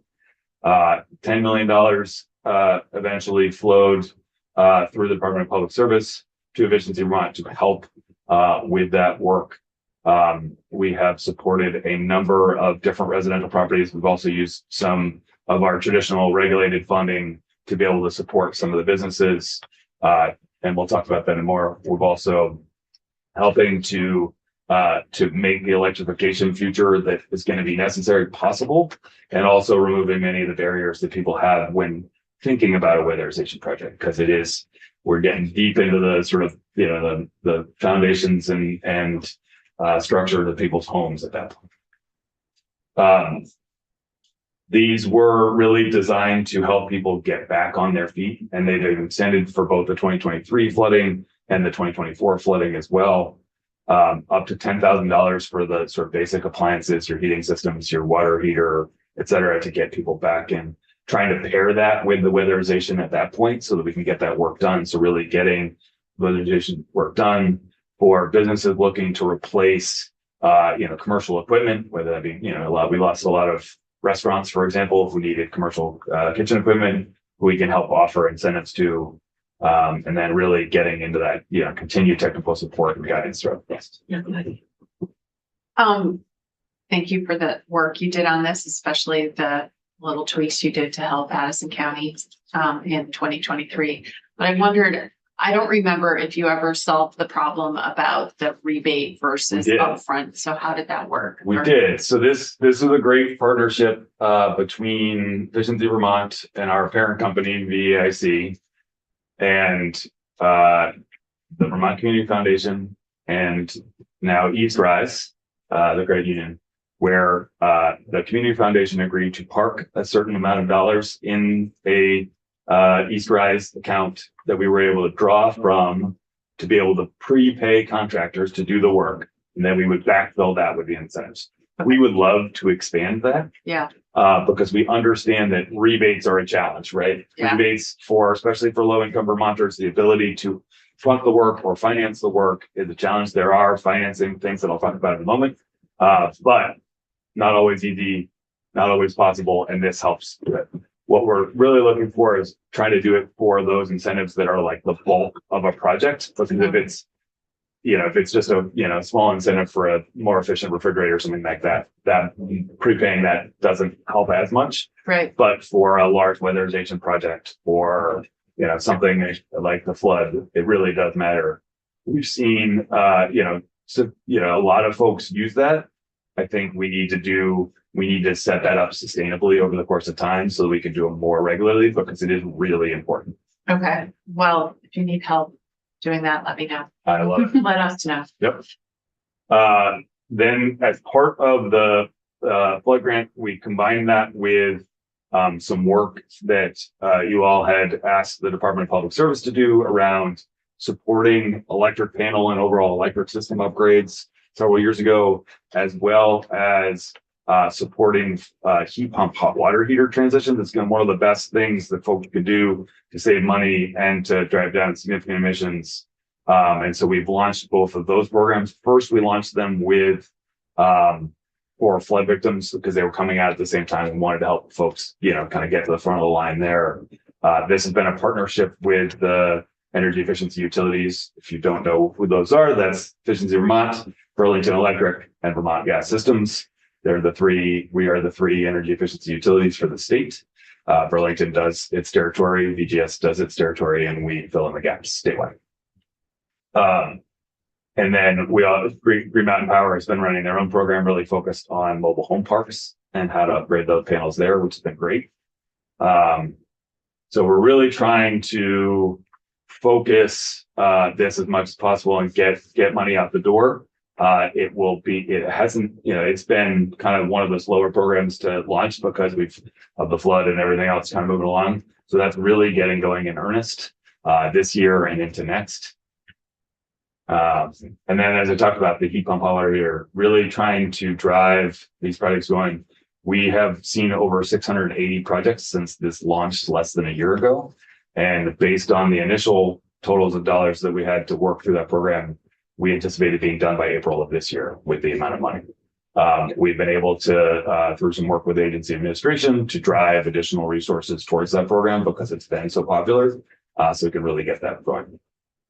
And really working through it's a collaboration between here, Efficiency Vermont, Vermont Gas, Burlington Electric. Now, the thing that I think is most exciting, many of you heard from the Office of Economic Opportunity or any of the weatherization agencies out there, one of the key challenges, or just talk to humans in Vermont, one of the key challenges to doing a weatherization project is the fact that our housing stock needs other work before things can occur, whether it be a leaky roof or a cracked foundation or vermiculate insulation in places where just the contemplation of getting in and doing the work that's necessary to make a home more comfortable is challenging. As we worked with the Department of Public Service on a novel pilot with some of the ARPA appropriation to be able to allow Vermonters to access up to $15,000 if they're income qualified. So if they're low and moderate income, to be able to complete the necessary repairs to be able to do a weatherization project. We knew that it was going to be popular, so we essentially asked folks to kind of book their incentive in advance, work with their contractor, tell us what the project was. We would set aside those dollars and be ready to go to reimburse. Program launched this October, part of the Button Up campaign. by mid-November, we had already booked over half of the available dollars for it. So you can tell that that's a huge unmet need.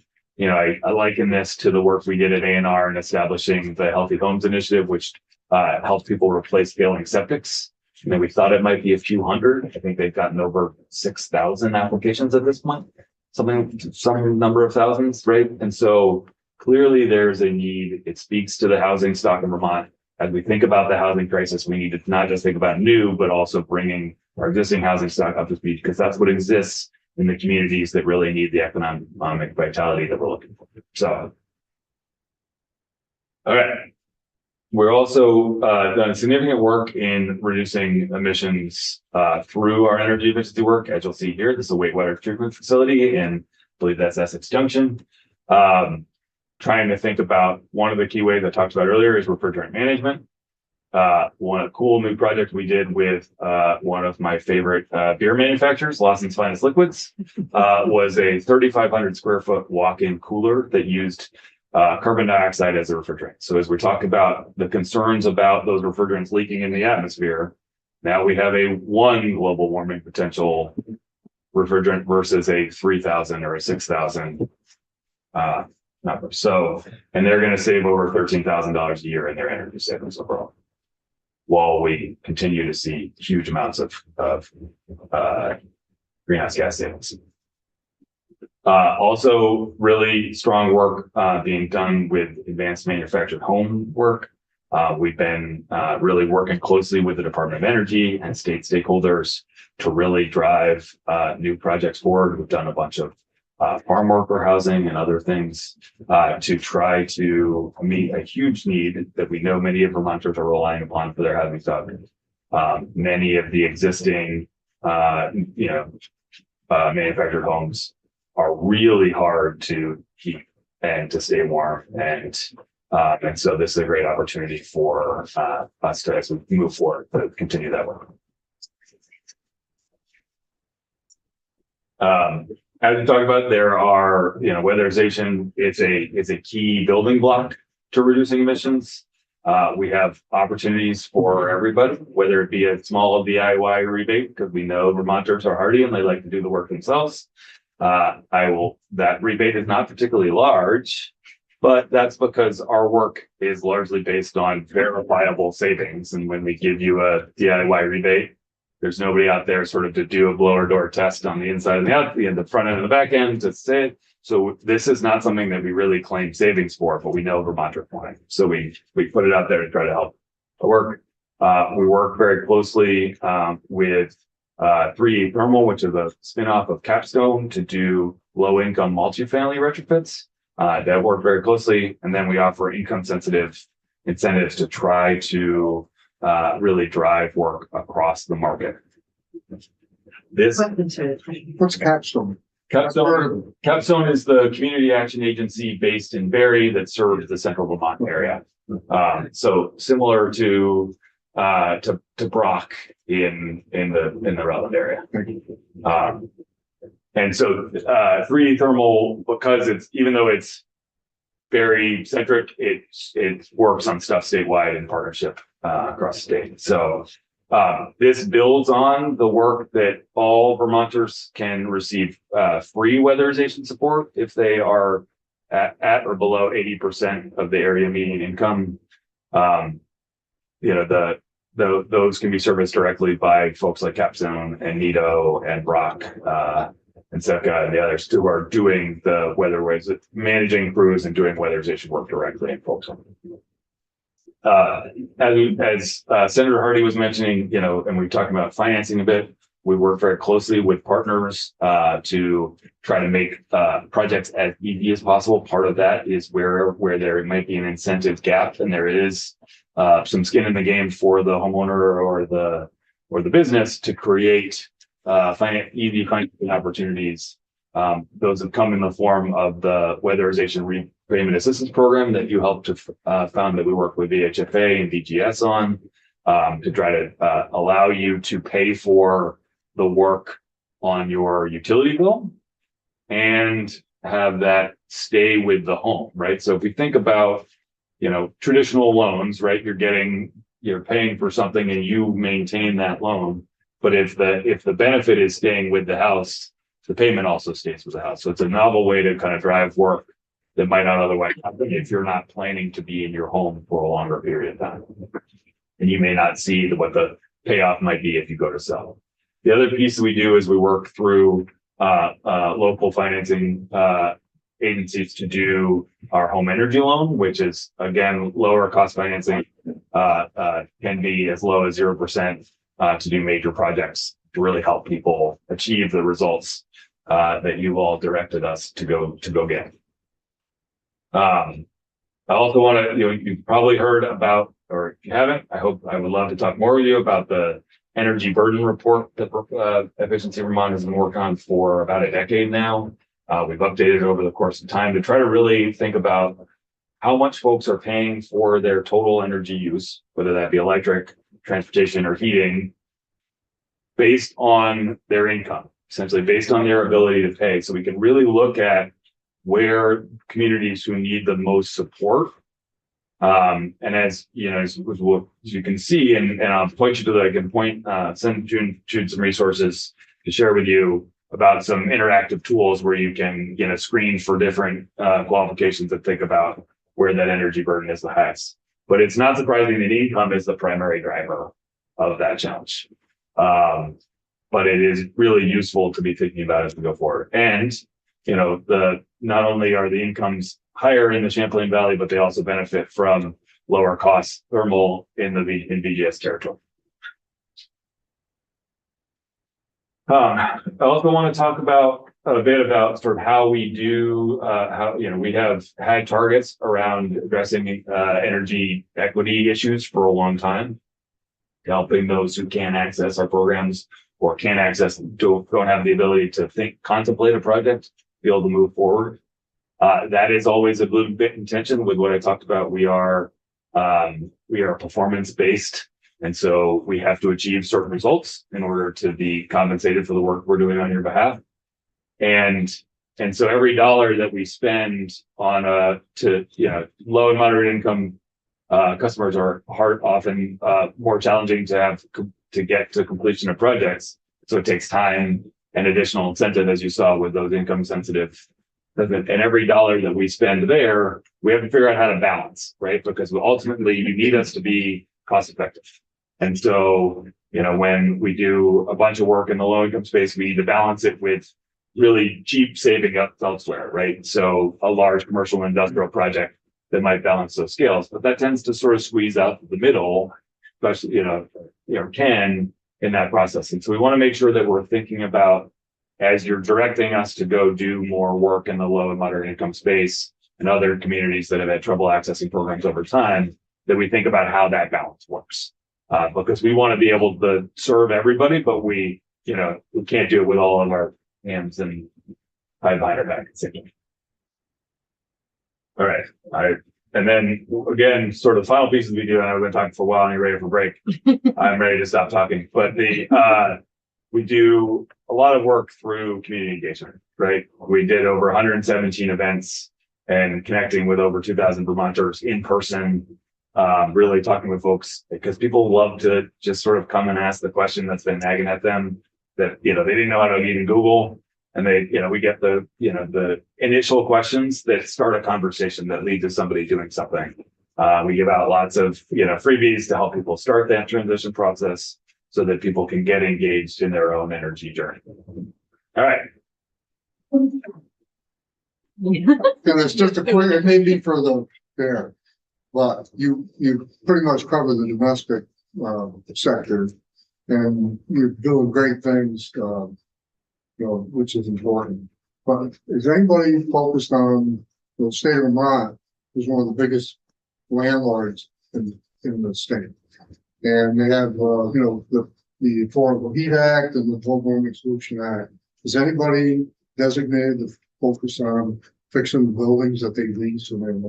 So we actually work closely with the Department of Building and General Services. We pay, it used to be that we treated them as another commercial and industrial customer.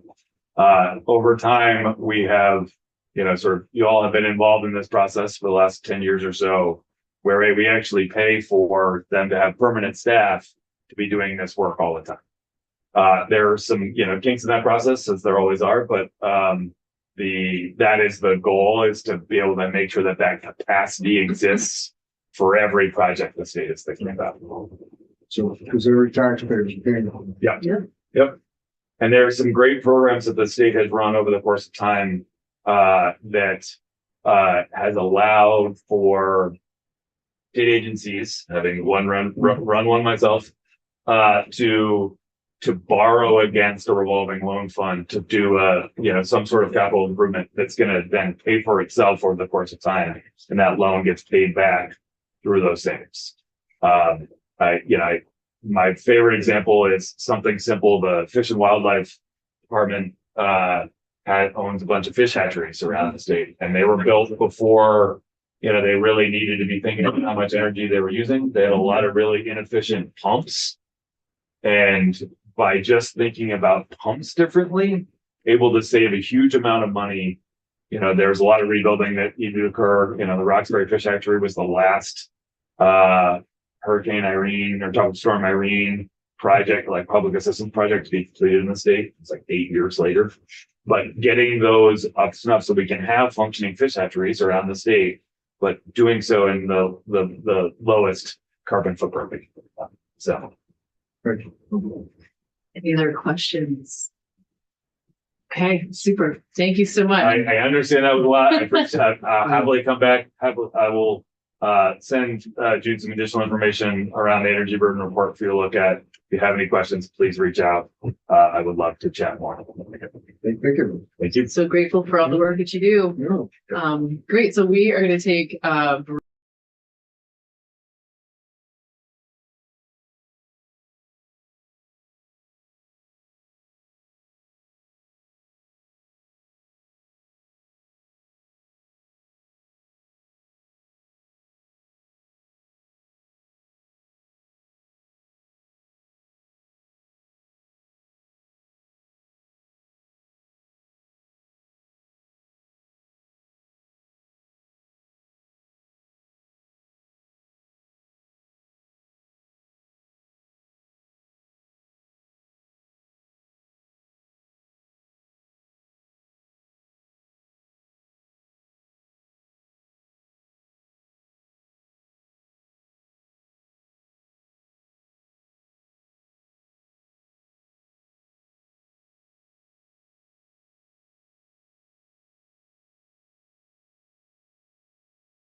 All right, we're live. Okay, super. We are coming back from a break.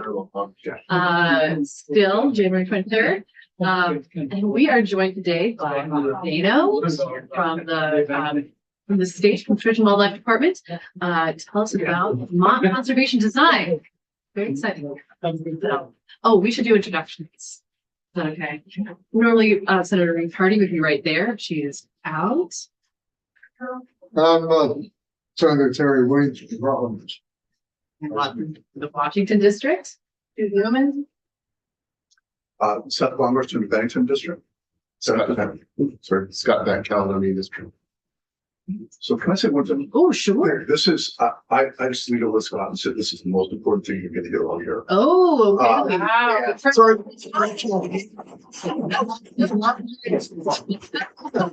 I'm not, but when I first saw this in the House Natural Resources Committee, it absolutely kind of blew my mind. As it turned out, I don't use that often. And it also is underlying so much of what we've done since, especially Act 181. So when they want us in part built around a Vermont conservation design, and a lot of our future planning is going to be built around the Vermont conservation design. So I think it's really, this is a critical. Exciting. Yeah. Thank Yeah. you. Thank you so All much. right.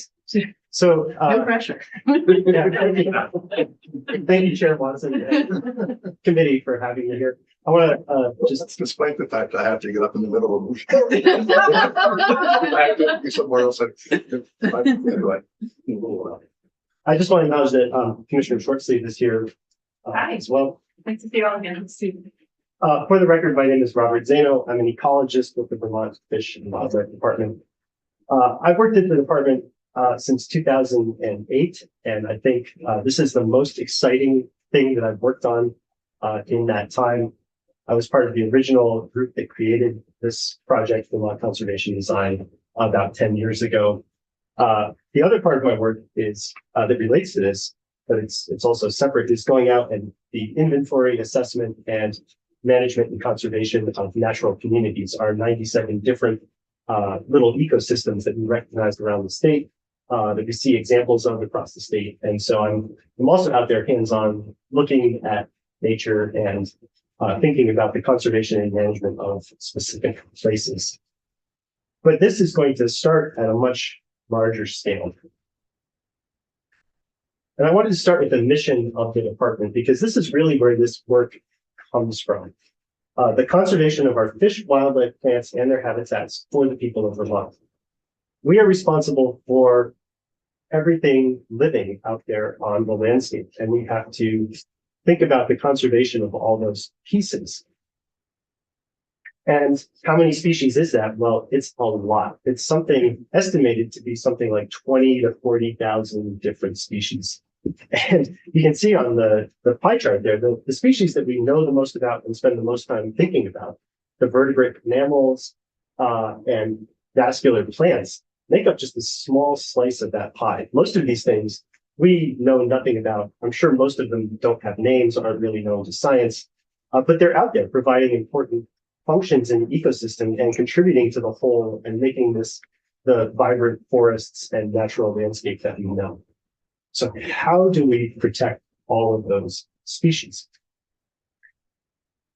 Fortunately, this is not a new problem to conservation science, and there's been decades of thought around this. And one of the approaches that has really emerged is this idea of coarse filter conservation, coarse and fine filter conservation.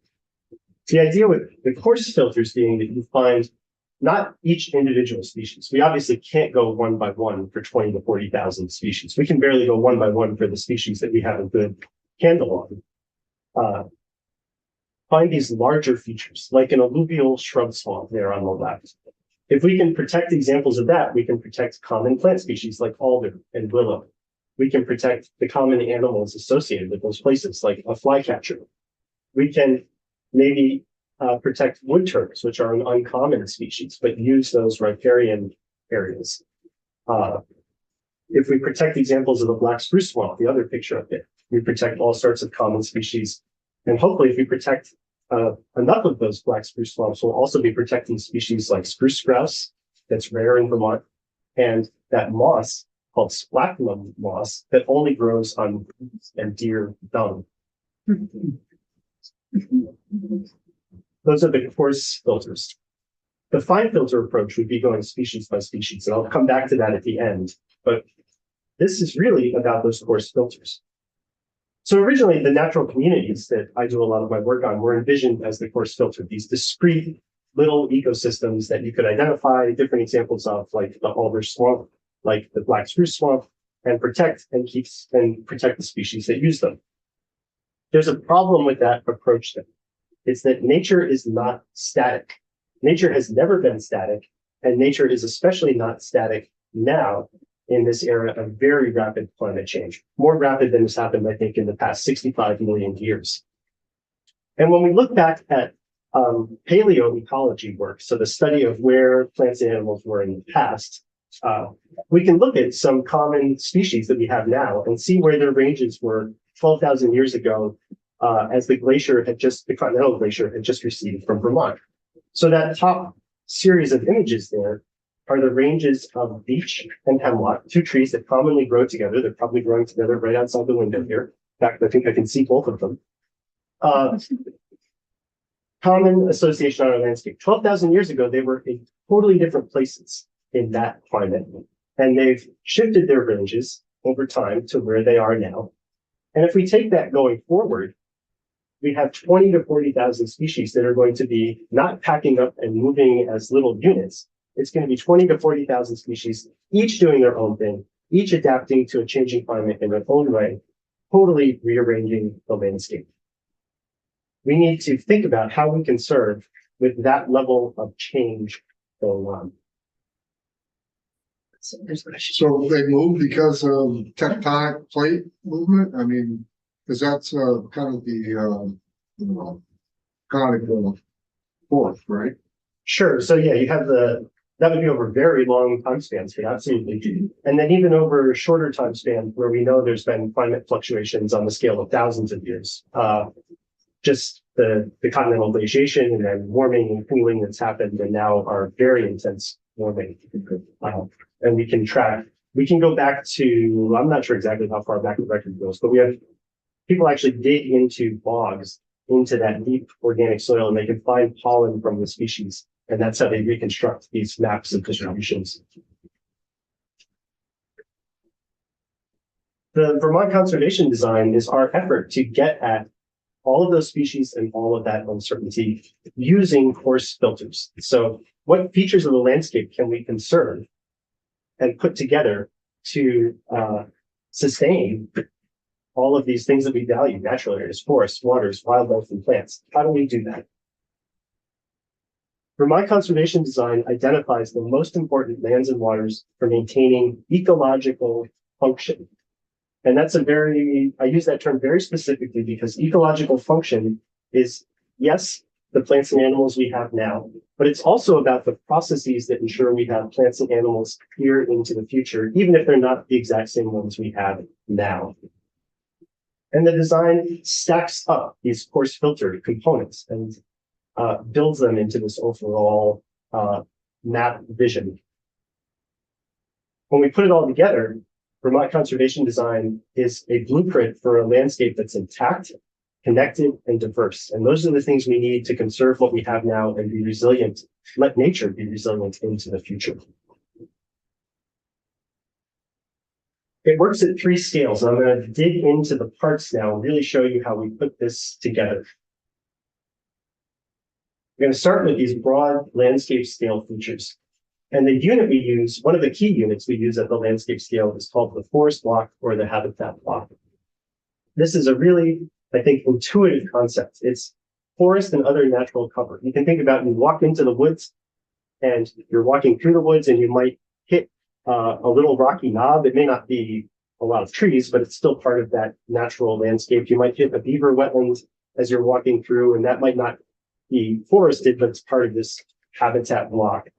And then you eventually reach the other side where you get to a road, a house, or some kind of development, or maybe an agricultural field. And you've left that habitat block. So a very discrete unit.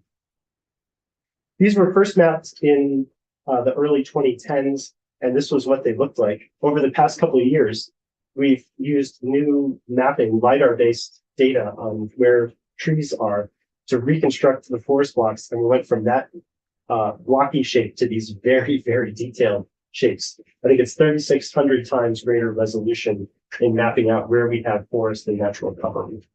And you can see the change from this to this really helps us understand how these forest blocks fit together and connect.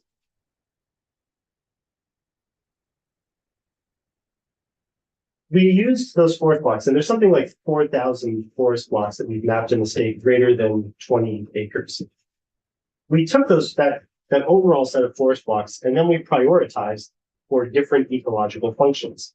And we've got 3 prioritizations here. The first one is a fairly obvious one. What are the biggest and the best blocks of forest? But not just across the whole state, but for each region of the state. And we recognize 9 biophysical regions of the state. And so good interior forest in the Champlain Valley looks very different than good interior forest in the Northeast Highlands and the Northeast Kingdom. Snake Mountain is a good example of interior forest in the Champlain Valley. The entire forest blocks of the Waukegan Basin, 100,000 acres scale is what we have in the Northeast Kingdom. So very different, but each important to their part of the state. So there's a starting point. Where are the biggest and the best forest blocks? But those don't all connect together. Oh, excuse me, I'm getting ahead of myself. For each of those, we identified ecological functions, essentially maintaining that intact forest. And then we provide guidelines for each of these features that I'm going to talk about to maintain those functions. So for these interior forest blocks, it's very broad. It's about maintaining that intact forest unit. Impacts on the edge might be relatively minor to the forest block. Something that goes into the center of the forest block will have a disproportionately large impact. And so the idea is keep those impacts on the edge, maintain the forest. Forest management is completely compatible with maintaining intact forest blocks. The forest can be in any stage of succession, including recently harvested. As long as it's going back to forest, that's great. That's part of that forest block. But as I was saying, they don't all connect. And so we went back, started from that set of all the blocks again, and built a network of blocks that form a connected network across the state and into each region to provide stepping stones for species to move.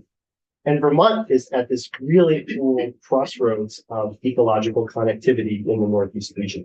We are the place that everything has to go through. We connect the Adirondack Mountains to the Gaspé Peninsula of Quebec, going through New Hampshire and Maine. We connect the Berkshire Mountain forests to the forests of the Sutton Mountains in Quebec. So that northward flow of species in response to climate change all of that is going through Vermont in the Northeast.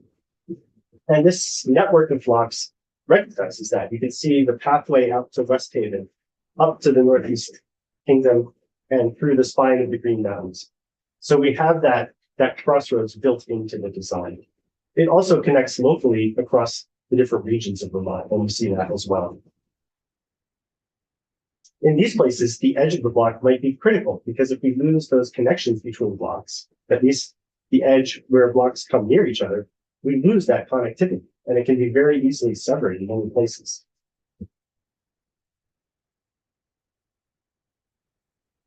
We use the connectivity blocks, and especially this new data, to really identify where are the segments of road where we need to maintain that connectivity.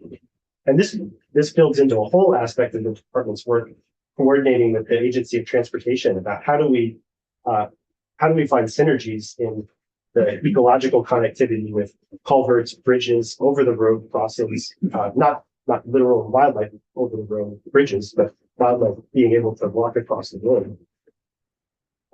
Where do we prioritize that? And this data can really help us with that. And the other thing about these is that there's all sorts of connections between where you can move wildlife under roads. They're also the places that are likely best for flood resiliency. So there's a real co-benefit there as well.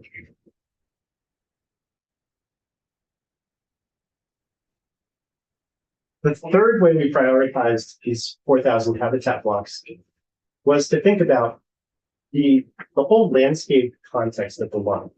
Vermont is a very diverse state in terms of its physical settings. The landscape of the tectonics is very different than the greens and of the Northeast Kingdom, and the Orange County and the Piedmont is very different. And we know that a lot of the biodiversity is tied to that physical diversity. The more geological, physical diversity you have, the greater the biological diversity you can expect in a given place. And so we went through our forest blocks and prioritized a set of blocks that represent the full geophysical diversity of the state. It's bedrock, soils, elevations, landforms like low hits. And the idea here is we don't get successful conservation just by conserving mountaintops. That is great for those species that live on mountaintops, but that's not where most of our biological diversity lives.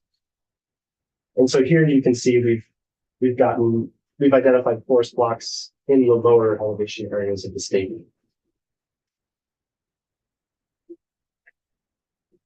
Here's just some of the data that went into that, the geologic map of Vermont, and then some species that are tied to geologic diversity.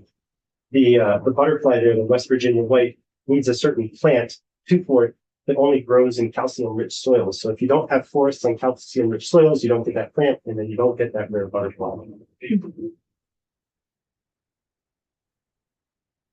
Okay, let's shift gears from forest blocks. Vermont conservation design at the landscape scale identifies all surface waters and riparian areas as important for ecological function. Water forms a network. You can't just chop out a section of stream or river and expect it to be independent of everything that's upstream and downstream. All of those riparian areas and waters are critical to ecological function. So we highlight all of those. When actual conservation work happens, obviously there's a need to prioritize within that. But at the landscape scale, we can't leave any place behind associated with water. We also map where there's natural vegetation in those riparian zones, because those places, they're important for aquatic functions, flood resilience, and a whole host of other benefits, but they're also important for the movement of wildlife on land. So many species will use riparian corridors to travel between patches of forest, between forest blocks. And especially so in places like the Champlain Valley, where it can be a long way from a large patch of forest to another patch of forest. So these areas are especially important. Those are the landscape scale pieces of the design. They stack up to get us that large scale look at ecological function. I think if we just were to maintain the functions of those places, we'd have high confidence in conserving a lot of those species.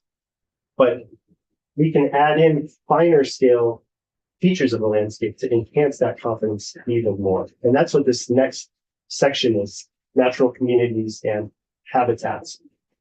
And so I don't have time really to talk about all of these in detail, but you can see the list there.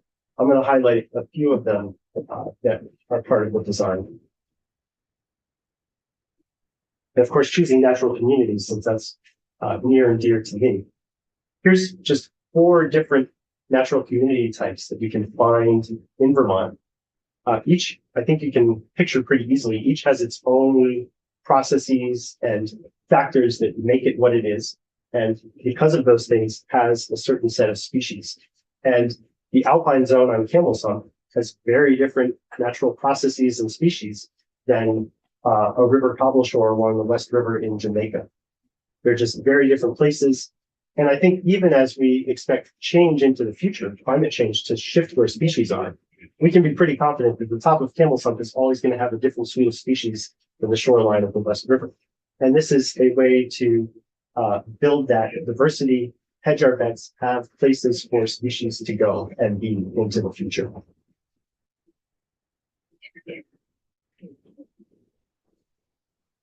The other piece of the natural community and habitat section is this idea of enhancing the structures on our landscape, the forest structures that we have on our landscape, and then also shrublands and grasslands. These are conditions. They're not necessarily tied to a particular location. They can move over time. And so we don't have maps of exactly where they are, but of the places where we would like to have these things and how much we would like to have in those places. And so I wanted to dig in a little bit on that young and old forest target. Because of Vermont's land use history, where it was almost 80% cleared, our forests are regenerating from that. They are mostly middle-aged forests, maybe just getting a little bit beyond middle age now. We lack young forest and we lack old forest compared to what the forest looked like prior to the arrival of Europeans here on the landscape. It used to be something like 3 to 5% young forest and 60 to 70% old forest.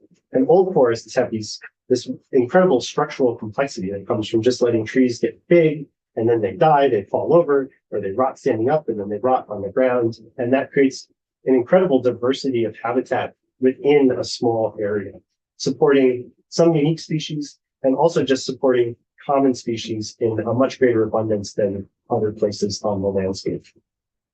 So Vermont Conservation Design sets these targets for young and old forests to bring those structures back into the landscape at a scale that is practical and meaningful ecologically. We're obviously not trying to recreate the pre-settlement landscape, but this is a way to bring those important structures back into our forest. Yes. How are we doing on the goals for the young forest? That is an interesting question. We're not there. We don't have great data at the statewide scale on where there's young forest.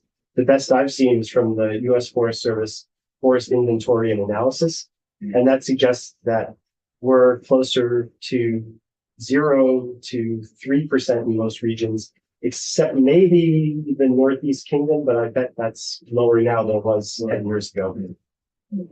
So we have work to do I there. used to be in the logging business, and I know that, we used to have, particularly in the Northeast Kingdom, back when I think it was the paper company owned the land up there, and they did succession of cutting. And I think that's important to the biodiversity of Vermont too, is that we have many young forests. It is absolutely. There's a whole suite of species that are tied to that and need that young forest habitat. And even many other forest species benefit from patches of young forest. And that used to be mostly created naturally through disturbance events. Now it's mostly created through forest management. And there's a big boom of young forest, 25-ish years ago. And now the forest is regrowing and it's not in that young forest condition. So we're lacking that. And I know there's a lot of to get old forest back, to the detriment of the younger. I would say that we can do both. Okay, and it's not a buffet. We have to choose. We can't pick and choose what we value. If we want ecological function, we need all of these pieces. And I think recognizing that we have room to do all this is key. I actually have a slide a little later on that shows not young forest, but at least old forest and how that relates to all the other forests in the state.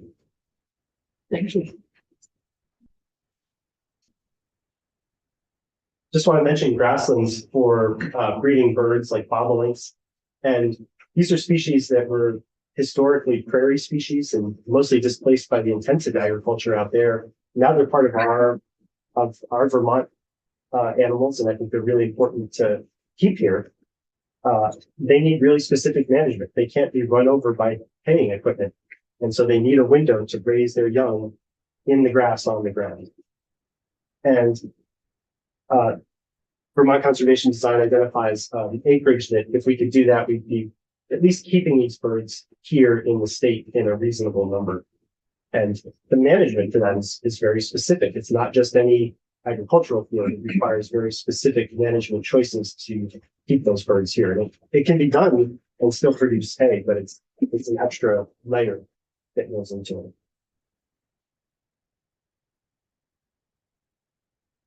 The other pieces of this scale that I'm not going to go into in detail are the wetlands, the aquatic features, the sections of rivers and streams, lakes and ponds that are particularly important for biodiversity, and caves and mines.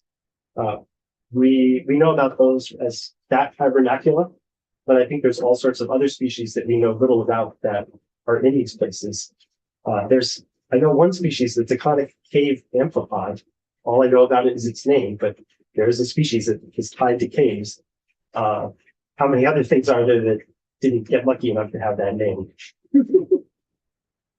So building these into the conservation so that we're getting that full range of habitats and diversity.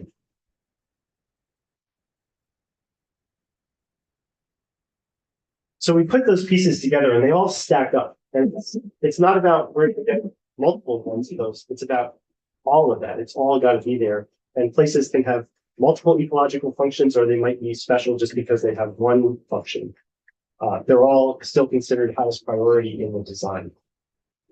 What we can do then is we can think about the species we know and consider, well, are they a species that if we fully implement this design and maintain this functional landscape, does that meet that species' needs, or does it need something else in addition?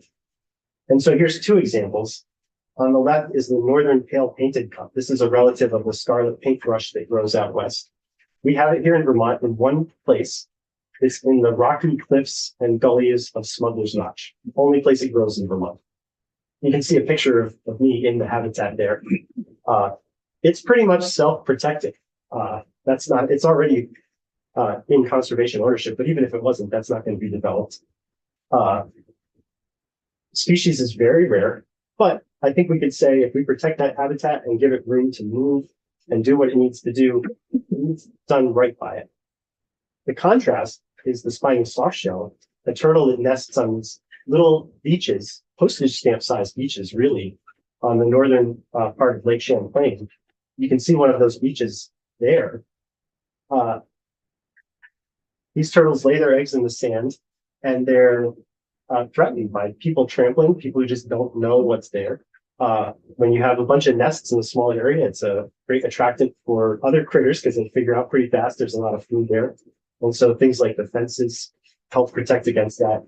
And there's that's Fish and Wildlife staff, Tony McCullough, who's training volunteers to recognize these nests on these beaches. That's an example of a species. If we didn't do that intensive hands-on work, it probably wouldn't persist in very long. And I think we can think about all of those species, all of the species we have here. There's the extremes, and then there's species that are somewhere on that range of how much work they need. And that's really good to know because it helps us prioritize where we put that effort into and where we can say, okay, we don't need to look at this species one by one. This broader conservation will take care of it. So here's that design stacked up with the parts we can map. It's intact. It has all the parts now. It's connected so that things can move, and it's diverse so that things can find what they need when they do move. This really maintains, it's our vision for maintaining nature and all of its benefits. And I think we're lucky in Vermont to have nature and its benefits here. We're incredibly lucky that we have this resource. And Vermont conservation design probably looks like it identifies a lot of the state, and it does because we have a lot of nature here. But I do want to make the point that here's all of the forest and natural land in Vermont. Forest dam waters, you can see Lake Champlain is in there too. But I just want to show you what happens if we only kept nature in the places that are highest priority in BC. We go from this to this. And to my eye, we still lose a lot of green there. We lose a lot of nature, places that are important for fish, wildlife, and plants, and important for people. A lot of people will not have the nature that they have around them if we just go to Vermont conservation design. So I would say this is absolutely a prioritization of our state.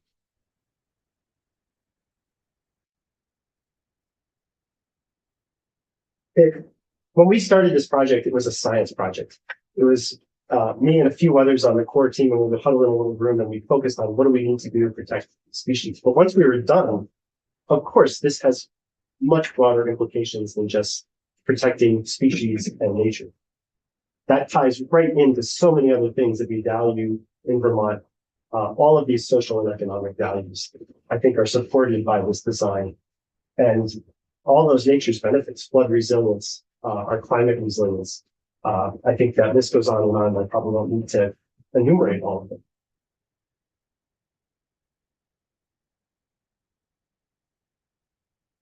Here's some of the ways that the Fish and Wildlife Department is using Vermont conservation design. And I'm remiss because I didn't say that. I want to be very clear. The point of the design is not that all of that area identified needs to be conserved by, like buying up all the land or locking it up. It's a roadmap to where we need ecological function. And there's a whole range of strategies that get us there. Everything from permanent land conservation all the way to UVA, to landowner incentives, to just landowners making choices that support ecological function and put their land into context. So this is not. Sorry, UVA? Oh, I'm sorry, the use value appraisal program. Oh, that's PVR. For use.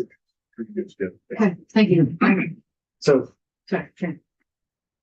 right, that incentive to encourage landowners to keep their land as forest, I think is probably one of the reasons we have the forest left to have this landscape, to have this functional landscape, is because of that current use program. I think without it, we would see a very different landscape. So we're using it in the Fish and Wildlife Department to inform how we acquire new lands, to inform our management of state lands. We can help landowners put their land into context.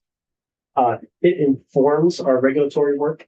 And for the most part, this is not intended to be this was never intended to be a regulatory jurisdictional map or anything like that. But it does intersect in a few places. And now with Act 181, there are a few places where this to be determined may intersect the new Act 250 process. And we use it in town planning. We have a staff person, Jens Hilke, who goes to town conservation commissions, town planning commissions, and helps them interpret this into the town planning process.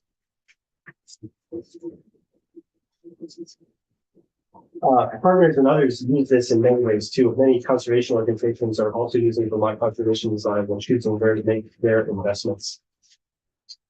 I wanted to mention another use of it, which was in the Act 59 of 2023, the 30 by 30 conservation bill that came out of the legislature, where the Vermont Housing and Conservation Board conducted an inventory of the conserved lands. And we were able to overlay that inventory of permanently conserved lands with Vermont conservation design and get a sense of where we are with that one tool, recognizing that's certainly not the only tool that's going to help us get to this vision. And just a few, this is still in progress, but I wanted to share a few of the exciting things that came out of this work already. One is that our past land conservation overwhelmingly supports Vermont conservation design. So you can see here that first column overlaps the highest priority forest blocks. So that's Vermont conservation design. And then the categories down the left are the conservation categories of Act 59. And so the areas that are conserved in those three categories overwhelmingly overlap with highest priority forest blocks of Vermont conservation design. And I think that's incredible. It's not accidental. It's because we made this long-term investment in ecological land conservation. We can also look at where conserved lands are in different biophysical regions, conserving the forest blocks in different biophysical regions. And you can see there's a lot of conservation investment in the southern Green Mountains and northern Green Mountains and the northeastern highlands. I think that's no surprise. Relatively less in other places. And how does that play out on the ground? Well, here's a map. So the Vermont Conservation Design forest blocks are in gray.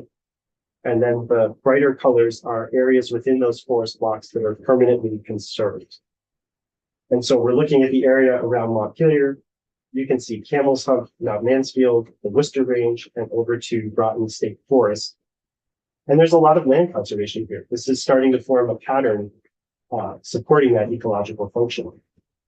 But that's not the case everywhere. We can look around Brattleboro, same type of map, and here's a place where there's been relatively little permanent land conservation. And I think those places are being kept forest by those other tools, use value appraisal, landowner stewardship, other programs. So this helps us understand what we could do. Maybe that is a place to get more permanent land conservation, but it also shows where we need to continue with these other ways of maintaining ecological function. Including connectivity. Including in that map, including connectivity, yeah. And then here's a map showing the connection between ecological reserves, which are places set aside where there's really essentially no or very little human management. And nature can sort of proceed unhindered with natural processes, which in the long run is likely to create old forests. We have essentially no old forest in Vermont now, less than 1%. But these reserves are one way that we can start to get to that. And so this shows those reserves relative to the old forest targets of Vermont Conservation Design, and then the overall forest of the region. And so I didn't really explain all the biophysical region names, but they are hopefully somewhat self-explanatory. The Vermont Valley is the narrow strip that goes from Rutland to Bennington. The Champlain Hills are sort of the northern Champlain Valley between between St. Albans over towards the mountains. What this says to me is that we've made a lot of progress in some places. We have not made progress in other places. Our reserves are not representative of all the forest types in the state. And we should think about where we can create reserves in those other places. The other thing that this tells me is that there's a lot of forest that is not part of that old forest target, where we can do good management, where we can create young forest. We have room to do all of these structures in our forest. And I think that's a really powerful message. The young and old forest targets are not in competition with each other. They are complementary. I could probably spend the whole hour talking about this chart, but I'm going to move on. Just some final thoughts. So this is, again, what we call our scientific vision for the future of Vermont. It's a roadmap for what we can have, what we can maintain, and what we can restore to sustain nature in the state. We need all these features. It's not the buffet, like I said. We can't choose just one thing, old forest, but not young forest, because that doesn't get us ecological function. It's the combination of all these features working together that builds ecological function on our landscape. It needs that full conservation toolbox. I think I've said that enough times. And then lastly, and this is really key, I think, is that I really think that this design shows that nature and people can both thrive in Vermont. We have room for nature, and we also, by identifying the places that are most ecologically important, we can help identify places we can do other important goals. And there is room for that in this design, I think. So just to conclude, This work was led by the Fish and Wildlife Department, and I'm really proud of all the support that has gone into the 10 years of work on this design. There's also been many, many partners who have been involved over that decade of work. Here's just some of them who were involved in the most recent update. I've probably left others off who helped in the past. And if you'd like to see the design, we have the BioFinder website, which is an interactive map that breaks down, well, it shows the whole design, and then you can break it down into all of these individual components and see how they map out across the landscape. And so with that, thank you, and I'd be happy to answer questions. Sure, yeah, go ahead. Just a comment, thank you, that's excellent briefing. You know, a lot of what you're talking about to continue what you've been doing is the education. This young gentleman right here, you know, we need to continue to get that out into our schools so that they understand how important it is. But I'm also concerned about the shrinking forestry products industry. You know, biomass and wood pellets, they're a renewable source that we have right here in Vermont. We have to keep that, you know, contributing to the reduction of greenhouse gases. So. Yeah, I appreciate that. And I think that having that forest economy is a big part of keeping forest as forest. And I think, again, at the risk of beating a dead horse, that with the design, we show that we can do that, and we can also meet all of these ecological. It's a balancing act. Yeah. Sure. You've done a good job of it. I heat my house with wood pellets, and I think that's critical to be able to keep doing that. Thank you, go ahead. First of all, thank you for the obvious passion you bring to us. You just tell in your presentation you're very passionate about this. How does all of this, fit into our hunting, fishing, trapping? How does that all, that dynamic weave itself in here? Great question. I think that at the most basic level, this is about maintaining the stage where we can support the species that are part of that tradition of hunting, fishing, and trapping. If we don't have a functional landscape, we don't have room for any of those activities because we just won't have healthy wildlife populations, healthy fish and wildlife populations. I think this is also about maintaining population scale, maintaining species at the population scale. This is the room for them to be there. And then the actual mechanics of like how much we can, those harvesting limits and all the details behind that. I think that can happen, and it does happen separately because we have this backdrop. If we didn't have this backdrop, we couldn't have those other discussions. I don't know, I might offer that to the commissioner. She has anything to add? No, I think I think the bottom line is that we have healthy wildlife populations because of the habitat. And this is a way to make sure that we continually have the habitat available so we can have those regulated activities. And I think it also talks a little bit to connecting people with nature and with forests and providing that link between Vermonters and the woods. And we heard yesterday, I think, that Act 59 forced the agriculture lands not included in that. Yet they all have forested and wetlands. So who's watching that? Yeah, that's a great question. I don't want to present things that are really VHCBs Okay. present, but in my work, looking at that overlap between the conserved lands, the agricultural fields make up a portion of that conserved lands. I think it's 2 to 3%, if I remember that correctly, and they're often associated with. Farms don't have just farm fields, right? They have forests, they have riparian areas. They're tied to ecological function. And I think where we have opportunities to find those co-benefits, that is great. And it can support this functional landscape.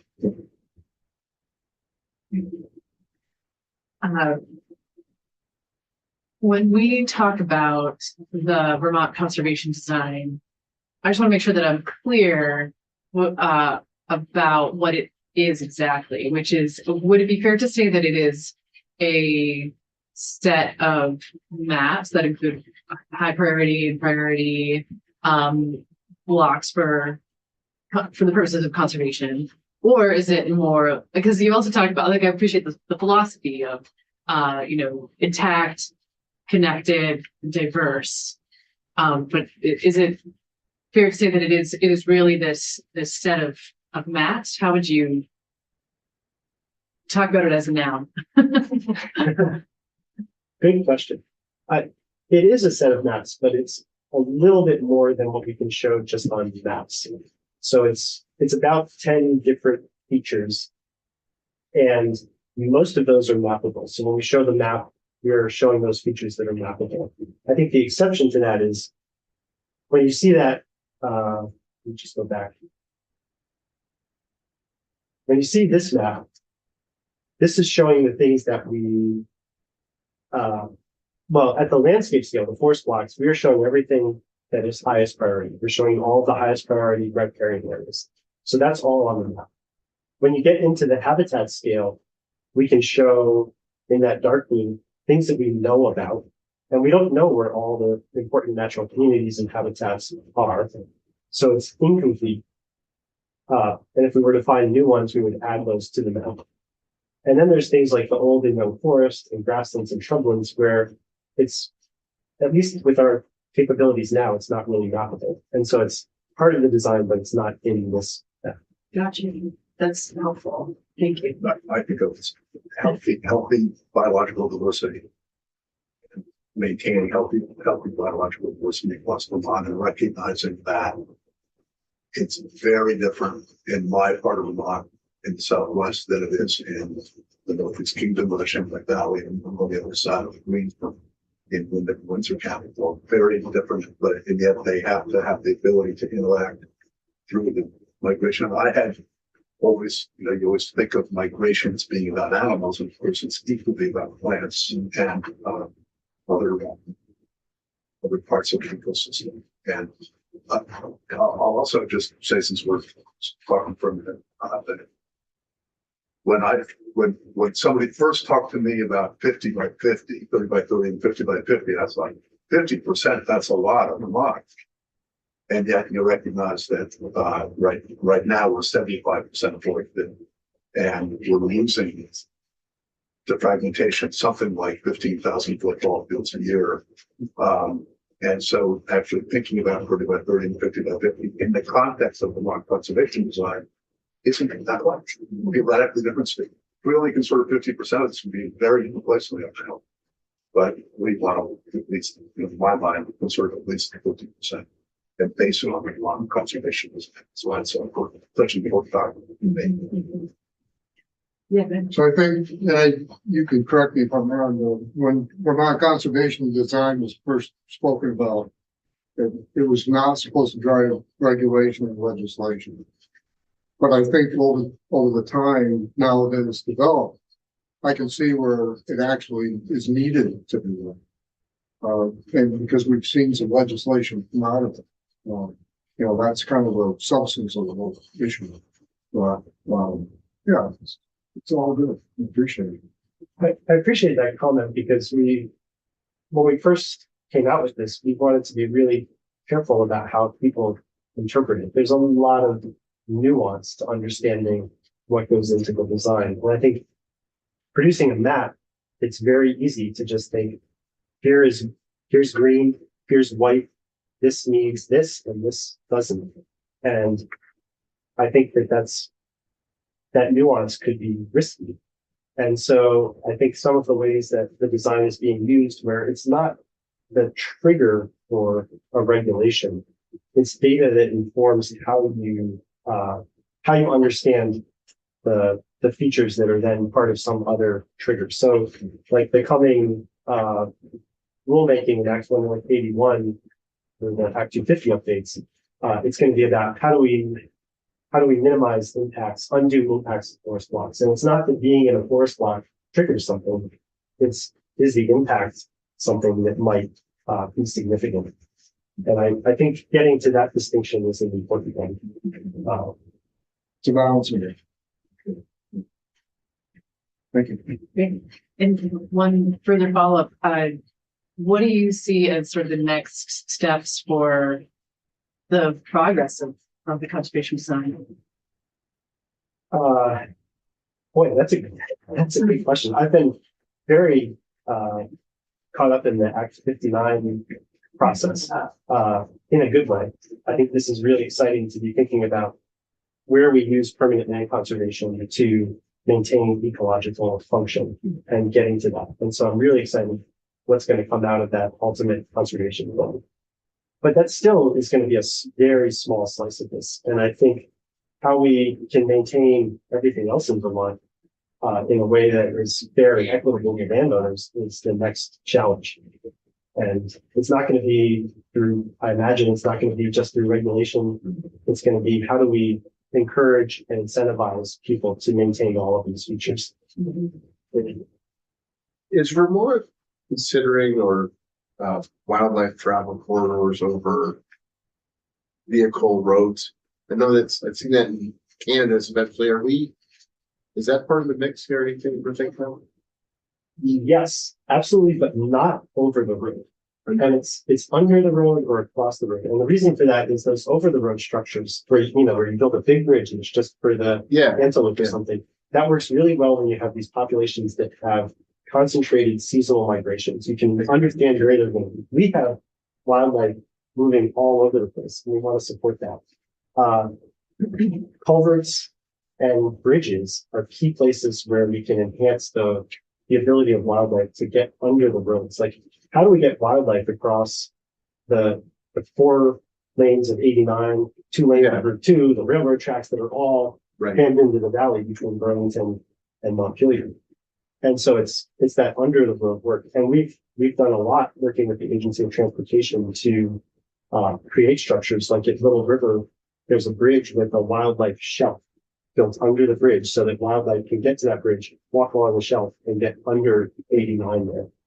And I think that's really important work. That's how we get all these forest blocks to stay connected across our infrastructure. Okay, thank you. Great. Super. Any other questions? Okay, well, thank you so much. This is great. I actually wish we'd talked more about this last year. This is great. So thank you so much. Thank you. Okay, and with that, we are done for today. So we